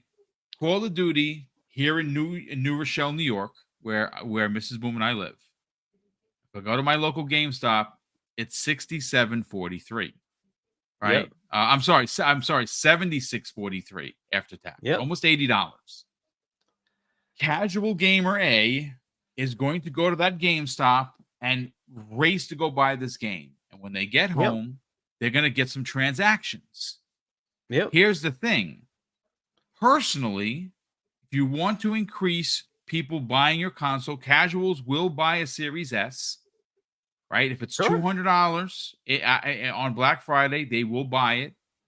Me, as again, this is pie in the sky looking as Mr. Businessman. Do I want the $176.43 sale for Call of Duty, or do I want said person that's going to be like, wait a second, I can get Call of Duty for $16 and they're going to pay their subscription fee?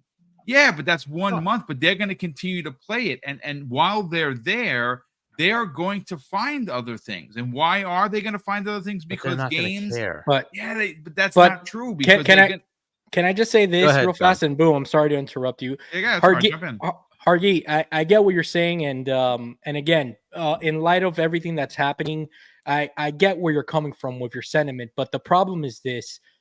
The needle doesn't move with Hellblade 2. The needle moves with Call of Duty.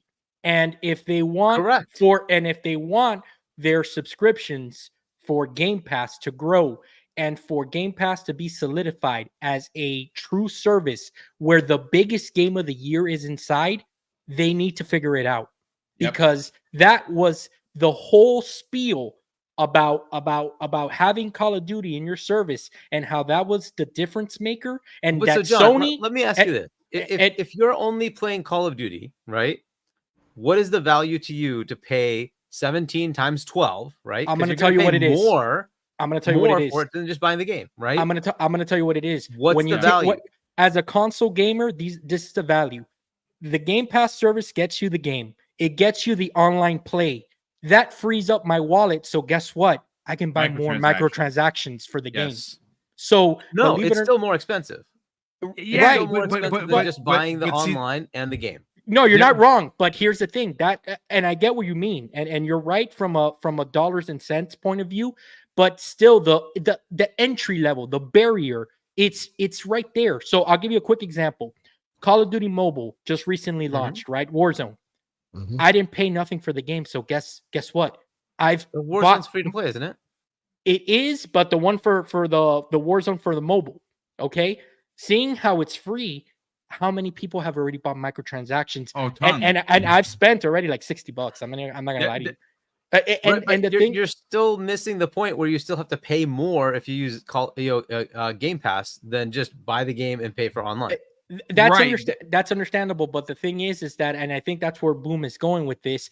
There's this perception that like the game if you're paying for the subscription, it's free. You know how we've always said, oh, it's free on Game Pass, this and that. And we I've know talked to people who are just Call of Duty players, and they're seeing the money, and they're like, no, I can just buy the game. But see, I want to add some more caveat to this, because those same Call of Duty players, the casuals, buy 3 games a year, right?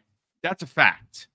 Yep. They buy Call of Duty, they buy a Madden, they buy a 2K, they buy a FIFA. All of those games are in Xbox Game Pass.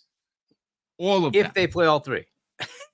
But I'm just saying, but a lot of only. them do. You're talking about diehard only Call of Duty players. That is not a casual gamer.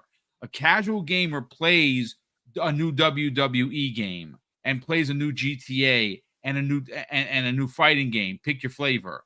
But they also play Madden. They also play 2K wrestling, which is would they play 2K basketball. And these are all in Game Pass. These are what keeps them. And Call of Duty, again, I understand what you're saying. They don't care. They just want to buy their game and play the game. That's if they only play Call of Duty. That cannot be all of them. Well, let me ask you this. Would you rather say half of the Xbox studios shut down and you get Call of Duty in Game Pass? Or would you rather say take Call of Duty out of Game Pass and keep all the studios? I don't think it needs to be one or the other. No, it is one or the other. I'm guaranteeing you it's one or the other. And that's pick fine. One. Which one do you want? No, and that's fine. And I understand the question that you're bringing, but this is what I'll say, because I can only speak for myself as me. If they fail in June to say that the new Call of Duty game is in Game Pass, I'm unsubscribing that day. Why? Because again, listen, you can only lie to your consumers and mislead them so many times. Everybody has a breaking point. And the reason why that's mine, I'm going to tell you why that's mine. Because the promise of Game Pass, okay, is that all first-party content goes day one. They said so about 2 months ago. And now you're flipping it again. Listen, it's one thing for me to admit to myself and to everybody here that I'm a pay pig. It's another one for a company to disrespect me in my face. Yeah. You're not gonna tell me to my face that I'm a pay pig and that I'm gonna buy Call of Duty and you're not gonna put it in your service. Why? Because I'm willing to pay for it. Once you cross that line and you get so arrogant that way, you're in big trouble, because consumers will say F you. And they're playing a dangerous slippery slope. Yeah. So for their best interest, I think, and for the Xbox gamer that invested 2 years in rooting for the ABK acquisition, figure it out. I don't give a shit what you got to do to figure it out, but they better figure it out. And that, my friends, is a promise. Half the studios are gone. Would you be happy? I don't think it comes to that, Kargeet. I hear what you're saying, and it makes a lot, because I don't know. I have the studios. Think of the business part of this, right? You are going to cannibalize sales. That's going to happen, right? And that means the funding of Game Pass needs to go to that, right? Kargeet, can I say one more thing? Can I say one more thing, brother? Since we're talking about money here, why? Like, this is the thing that gets me kind of upset about like Xbox, if they're not thinking this way. Like, in situations like this, and I'm sure that there's very intelligent people in that room that have thought of this, what I'm about to say. Why can't they figure out how to monetize the subscriber that will be in Game Pass playing Call of Duty to make up the money that will be lost on the sales? Because again, if you have 100, whatever number it is that they have on Game Pass, 35 million is what it is. A little over 35 million. 34, more hands on the game means more opportunities for microtransactions. They just need to make it appealing. So if you have your part of a percentage of your 35 million playing the game and saying, hey, you know what? I wasn't going to buy Call of Duty, but since it's in here, let me just buy myself the Spawn skin because I love Spawn. That's how you make up the difference. I don't know. I don't know how make more money than the games themselves anyway. That's a fact. So look, the Game Pass subscriber is a player that plays multiple games, right? The chances of them being a heavy Call of Duty player are actually pretty low, right? So if like for me, I play Call of Duty campaign and then it's done for me. I don't play the multiplayer at all, right? So I'm not gonna give them anything beyond the $70 because I don't need it. That's all I do. I play the 8-hour campaign. But would you be That's a throwaway tempted? for me. But would you be tempted So- if you were playing the game in your service? Zero temptation. I have Okay. no temptation. I don't care. I own the game. I don't care. I will never play the multiplayer. I don't care. Right? It's just not I'm with for me. Hargeet on that one. I'm a campaign player, don't not a multiplayer player. Yes. I'd rather play I can say Psychonauts. I would I'd rather be play tempted, Hi-Fi so Rush. I agree with John Wolf. So there you go. So Don would be No, no, tempted. There you go. Yeah. Listen, Cargi, you're making fantastic points as you always do. I just think that we are. I think John is right. They have to figure out a middle ground where everyone wins, where Call of Duty does go into Game Pass to keep up with their promises, and at the same time somehow entice those gamers that are the casual audience that are going to potentially buy a console in December that is going to be heavily discounted, get people in the door. Oh, one more Yeah, but- thing, but- Hargeet. Sorry, Yeah. and I keep on thinking of things as we keep on going. What about this differentiator as well? The money that is lost by putting the game on Game Pass now, why can't they make it up with Switch 2 owners? So you have a whole new audience. That was there. actually going to be my question. Like, as we know it, PlayStation has a bigger audience than Xbox even does. Yes. Right. Yes. So Yes. when we know they're not going to switch over. So why not? They are, and that's the part quo? you're missing. The whole point So of this is marketing. It has zero to do with Game Pass. It has to do with who markets Call of Duty. It's always been Okay. marketing. Why is So it? you're PlayStation saying, has let me the be majority of clear here. players? Let me understand this here. So you're saying, Hargeet, that if they do put it in Game Pass, more PlayStation players will switch over to Xbox or PC, play it in Game Pass, and that'll lead to losses? No. Forget Game Pass. It doesn't matter. It's the fact that they're going to market it alone. Why did the 360 win? Why did the 360 win? Because they marketed Call of Duty. It doesn't matter. It's just the marketing. It doesn't need Game Pass. Why does PlayStation win? They don't have Game Pass. Why? They marketed You could Call of say Duty. at the beginning of the Xbox One era, Xbox had the marketing for Call of Duty For the 1 first year. 2 years. 1 year. For 1 year. And that one Which is year, when- they were neck and neck. Yeah. The second it went over, 2014 is when it switched over. And then suddenly PlayStation went and Xbox went. Stop making sense, Hargeet. You're giving them ideas. man. No. Listen, You're giving them ideas. Let's But look. that's all again. it just needs marketing. That's it. Marketing will bring people over. Look, PlayStation said that. It doesn't matter if it's in Game Pass. It just matters if they have the content, they have the marketing, and they can PlayStation can no longer do, hey, this piece of the game won't be available to Xbox players for a year. That's what brought people over to PlayStation to play Call of Duty. Yeah. That's over now. It's over. They're going to have content parity across everybody, and the marketer will be Microsoft, not PlayStation. It's going to be Xbox. That's when Yeah, you bring people over. I believe the marketing still holds weight, even in like today. Oh no, heck the yeah. marketing Would back definitely then. holds weight. I absolutely agree. I And don't mean, know. in a sense that Xbox is not in the same position as a brand to the Hargeet. public consumer, to the casual gamer. I don't think Xbox, even with Call of Duty marketing, could bring some of the people with the image of Xbox that they have in their head. Call of Duty marketing might still not be enough to bring them away from PlayStation. That's a man, great They think point. too much of casual gamers Yeah. that they actually care.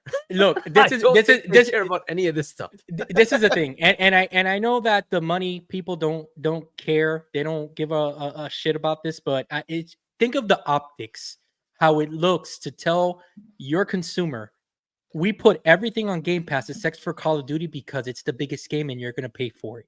Yeah, Dude, that's not a good look. It would be disastrous. Listen, again, we're almost at the 2-hour mark. I do want to get Don Otaku's final point on this, and I want to keep it simple. Don, look, again, everyone has knocked it out of the park. But my question to you, quite simply, is: you mentioned in when we were talking to you about what happened this week, you mentioned the lie. They have promised Xbox Game Pass subscribers that first-party content will be available day and date in their monthly service that they pay for. John Wolf just perfectly explained that, wait a second, what you're saying is that everything goes into Game Pass except Call of Duty because you know we're going to buy it. That would be disastrous. What are your thoughts on that? Yes, I'm gonna try to keep it quick. And I do want to add that they doubled down during Business meeting? the business Yes. meeting, Yep. where Business they update. said that all ABK, and they stressed all ABK games will be coming to Game Pass day one. Let them know, Don. So, Remind but them. I'm 75% with Hargeet Chani about how it, if it means that we're rebuilding the shield, because Call of Duty is the new shield and the revenue from Call of Duty is that new shield that will protect these other developers from being able to make the creative games that they've always made, whether they're monetary, they're a profit or not. I'm okay with it not being in Game Pass. Don't Now, say will it that. be disastrous? Yes. For the hardcore gamer, 100%. For us who keep up with it, definitely. I will be the first one in the streets to riot when that happens. Now, I do a podcast with casual gamers of differing ilks, including just mainly Call of Duty, like one game a year, Call of Duty hardcore. Those are my people, man. So the things that I come up to them with, and I'm outraged. They're like, why does that matter? It's always like this. When the games started going to PlayStation, I'm like, we don't have exclusives anymore. And they're like, why would I care? I only have an Xbox and I can still play these games. What does it matter to me?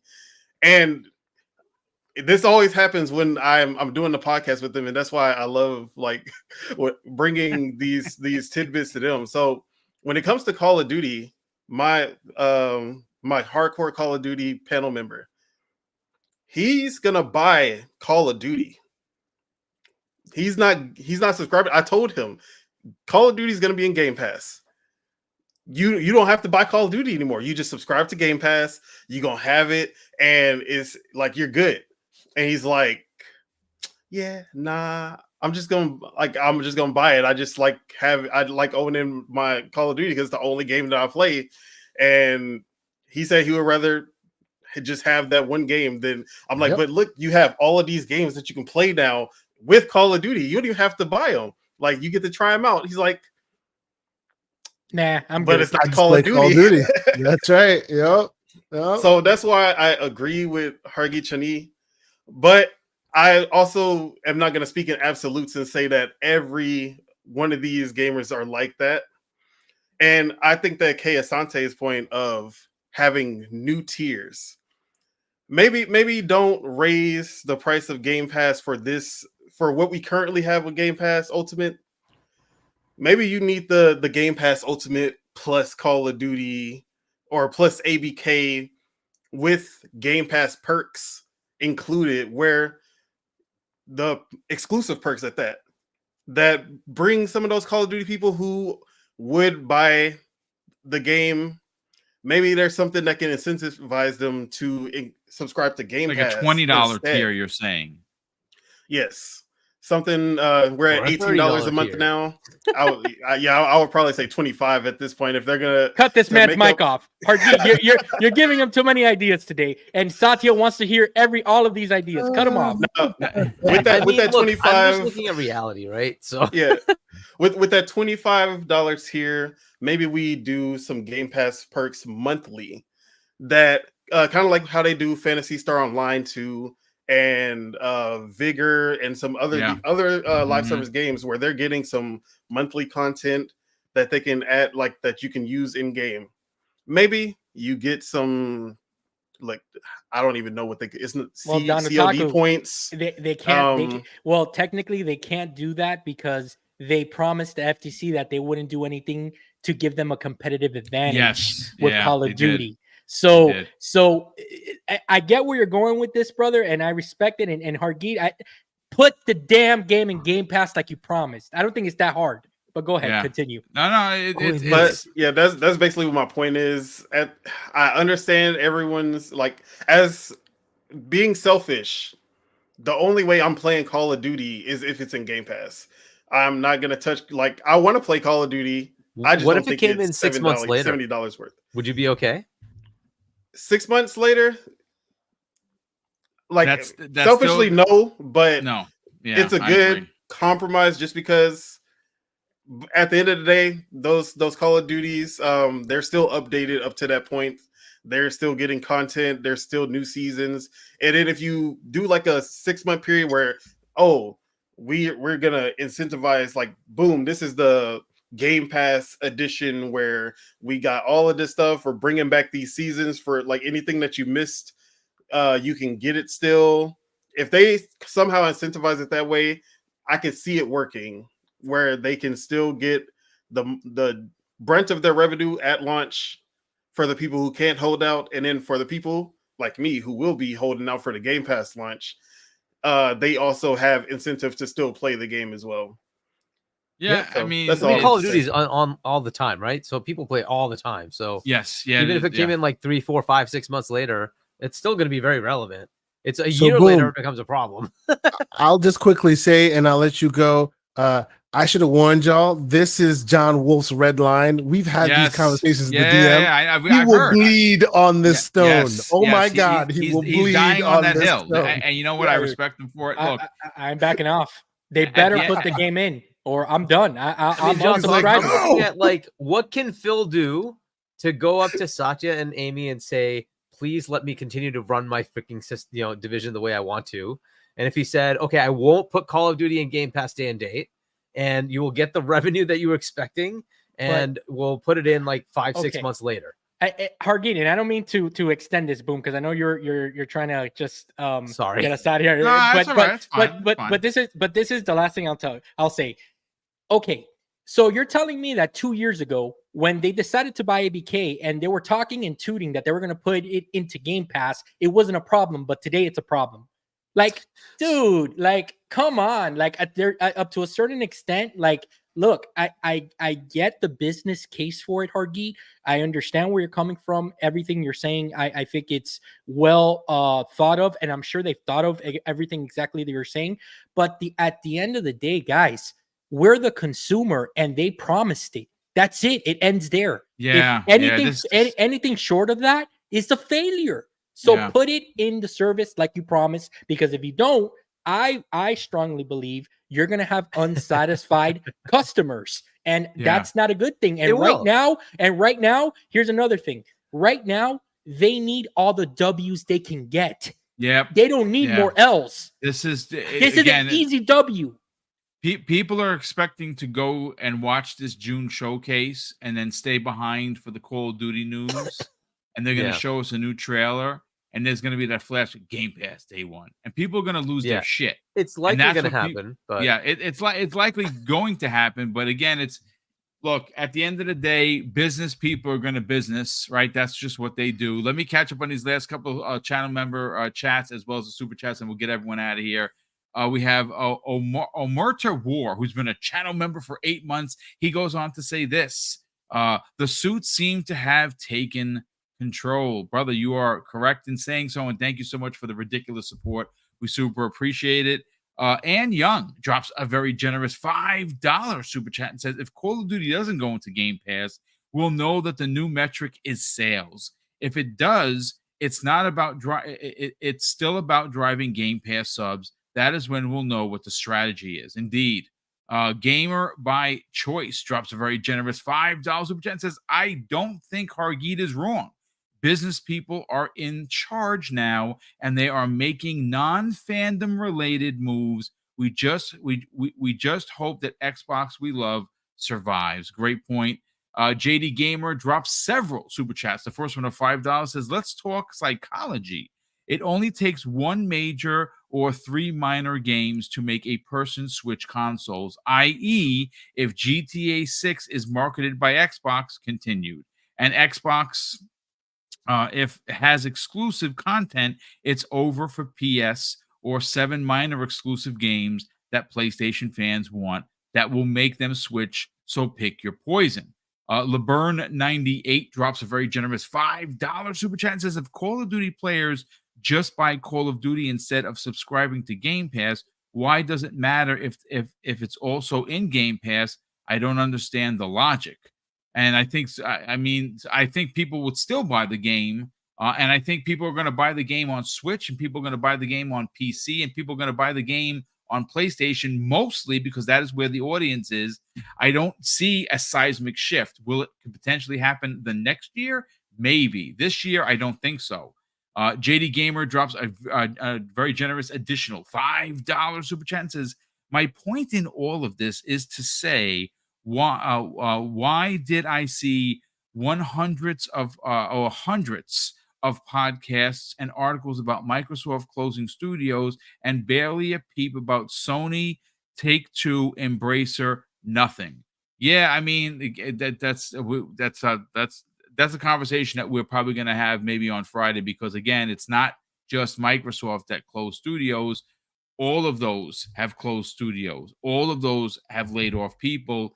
It's just Microsoft is the $3 trillion company, and I like for instance, Tango Gameworks. I can't make it make sense for me. But listen, let's get everyone out of here. First, Don Otaku, you have a podcast, sir, and I want to sell your brand. How do people tune in, subscribe to your YouTube channel? When is it, and where can people follow you on social media? Appreciate you for having me, Boom. And we had some great talks with the panel. It was nice finally get to talk to some people I've been watching for years, Kay Asante, Hargeet, and John Wolf. So this was a great experience for me. Y'all can catch me at Don Otaku. On YouTube, we have the Project Untitled Gaming Podcast, working title, at every Saturday, 12 p.m. Central, 1 p.m. Eastern, 10 a.m. Pacific. And then you can catch me on twitter.com/pastafeet. That's F3ET. Do not ask why that is my name, please. And then twitch.tv/Don Solo. That is SOLOW. Nice. That's good stuff, brother. We got to get you back on for sure. Thank you so much for hanging out with us. Super appreciate that. Please bring me back for the Nintendo Switch 2 news. I'll be all over. We will definitely bring you back for Nintendo Switch news. Do not. We got to have that abacus debate. I know you're going. I've been waiting for this one, Kay Asante. I want you to be there. Yeah, no, he'll be here. We'll talk about it. Kay Asante, you got a Gaming Circle podcast death behind you. That is the thumbnail for this Saturday's show, which is going to be quite spicy, I would imagine. Please sell the brand. Where can people tune in? 10 a.m. Eastern Standard Time. Subscribe to your incredible YouTube channel, and more importantly, follow you, kind sir, on social media. Well, first and foremost, I'll say, Don, welcome to the family. Boom puts us all on, and we go on to bigger and better things. That's welcome, the whole point. welcome. Yes, sir. Absolutely. And he continues to do that, paying forward, and we appreciate him for it. You did great. And we expect to see you on many more things soon enough. As for me, as you see behind me, yes, we will talk about this on the weekend show. But as all the expert panel members have already said, it's not just Xbox; it's coming for all of them, and we want to kind of pick it apart and ask the why of it. So come check us out. It will be Saturday, 10 a.m. Eastern Standard Time with myself, Mr. Everborn Saga. I have actually secured an executive producer, great friend of mine that has worked on many platforms. You've probably seen him on my show before. Mashano Loon. He should be joining us as well. He's been in the room where those tough decisions are made, so we want to pick his brain. And I think I might even have the Black Viking show up to add a little bit of slander to that sauce. Nice. So yes, it will be a fun time on Saturday morning, 10 a.m. Eastern Standard Time. And then, of course, when you need a little fix, because, you can sit there and get all riled up and all of that, or you can just realize that there are many options for you to game, including on the handhelds and the PCs. Let them know, Kate. Ready for that? You can come and talk to myself and Mr. John Wolf Monday nights, where we have the Gamers Playground. We get your feet wet into the PCMR, for the PCMR curious, we call them. come join us Monday nights, 7 p.m. Eastern Standard Time. Thank you guys. Okay, did you once hear that again. they might be Very talking good about the ROG conversation. 2? That? Tomorrow. The Yes, ROG Ally yes. 2? Yes. And honestly, cover it. Hargy, I am surprised it took them this long because this is ASUS we're talking about. But yes, probably on Monday we'll have more details. So come check us out and let's talk about it. Yes, indeed. I'm going to look forward to that. John Wolf, let's sell your brand. Where can people tune in to you and Kay on Monday evenings? And where can people subscribe to your YouTube channel and follow you on social media? Well, Boom, thanks a lot for the invite. Always appreciate it anytime that you invite me on and I can make it. A great time talking to everyone here on the panel. Even though that we don't agree on many topics, Hargate, you're killing me with the Call of Duty thing. And I don't like that The you're red giving them line, ladies and ideas, gentlemen, okay? the red line. But I love, look, honestly, I love talking to people that don't agree with me or we're not on the same page, because I learn from different point of views, and I love having back and forth like that, because it helps me grow as a person and as a gamer. So I really thank everyone on the panel tonight for doing that and giving me something to kind of think about. And yeah, guys, just catch me on YouTube, John Wolf, exactly how it's spelled there. I got my own channel, and of course I have a show with Kay Asante on Mondays, the Gamers Playground, like he already plugged. We talk about handheld gaming, PC tech, just two cool dudes having conversations. One day we'll be talking about like this upcoming Monday, we're definitely going to cover the new ROG Ally 2. Of course. And then we've even had episodes where we're showing off our controller collection, which, okay, we got a problem, man. We got to stop. I don't know about you. I got no problems. What are you talking about? You got problems. You got problems. All right. But yeah, Boom. Look forward to the rest of the week, Boom. I know that you have great shows coming up. Hargeet, I'll catch you on anything else that you're on, and Kay Asante as well. And Don Otaku, I'm gonna subscribe to your channel. I thought that you did an excellent job today, man. Really appreciate it, and we'll get you on Gamers Playground soon. Okay? Appreciate that. Absolutely. And lastly, folks, you should buy his book called Emergence. Hargeet Chani, I bought it. Kay bought it. You should buy it. It's $30 on Amazon, which is where I got it. Of course, I got the hardcover because I'm an old man and I like to touch pages and I like to actually have hardcover stuff. I'm an old man. You're like saying pause to that one, but okay, continue. There you go. Pause. That should have been a pause in there. No Diddy. Are we not? Yeah, I was gonna say, are we not doing the no Diddy anymore? Because I think it's still justified, right? Hargeet, brother, listen. Obviously, some things happened with Game On Daily. Unfortunately, hopefully, it does come back in a big way. But Asa, of course, and Gaz are still making content, so individually on their own channels. But we're here to talk about your book. Where can people buy that book? And where can people not find you, kind sir, on social media? Because, well, he's not on any of it. Yeah, so go to shop.chani.us, and I have all the Amazon links there, different countries, wherever you are, right? So it'll tell you, give you the link directly to the book for whichever country you're in. And then if you want to get a signed copy, there's some bundles for signed copies. And there's also some merch if you want to buy it. So just go over to shop.chani.us and you can pick up the book there. And then you can also subscribe to my channel. And yeah, so we're trying to work out something. We'll see if Gaz and I can do something this Saturday, maybe the following. We're trying to work out something where we might fit in that same time slot and do something, right? But we'll see if we can replace it. We'll figure it out. Hopefully within the next week or two, we'll try to do something at that 4 p.m. U.S. Eastern time slot to replace Game On Daily Go Live. Unfortunately, that's gone. But yeah, next I'll be at C Money and Doodles night shift on Friday, and that's at 6 p.m. U.S. Eastern time on Point for Gamers. And then Sunday with Fonz on Fonz Gaming at it's Go Games Talk Live, and that's 6 p.m. U.S. Eastern time on Sunday. So yeah, and then we'll be back here. Depending on what the news is, we might be talking on Monday. Who knows, right? All sorts of stuff just keeps dropping. Who knows what the next week brings? Man, this is it's been a crazy week. It's certainly. I'm actually exhausted. Honestly, it's exhausting. It really is. Real quick. I just want to say, Don, great to have you on as well, and continue the Nintendo fun. We, in the chats, I'm always backing you guys up. Yep, Nintendo is the best platform, whether people like it or not. It has the only best one with games, exclusives. the most. The only one with exclusives. It is the best freaking platform. I Damn, love Nintendo as Abacus. well. I love my Nintendo Switch. I don't care they- that it's slow and it's 30 frames or 20 it doesn't matter. frames. So The who games cares are about so good. 720p when the games are that good? Yeah, Absolutely. man's get standing. over it after a while. Once the cataracts kick in, you barely can tell it. You're all right. Oh my goodness, Don. That's good. Real quick, we have another super chat coming here from Eric the Red 06. Eric, welcome back, brother. Thanks for being here, and thank you for the generosity. He drops a $5 super chat and says, whether you're on Game Pass or not, we need to support Ninja Theory and buy Hellblade 2. Yes, $50, folks. You can't go wrong. Buy the game. It's going to be worth every penny. A big thank you to all.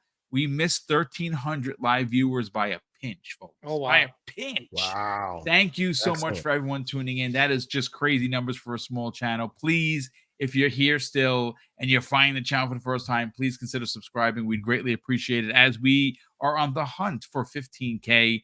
A big thank you to all of the crazy generous super chats that have come in. And of course, the channel memberships that continue to support the channel on the back end.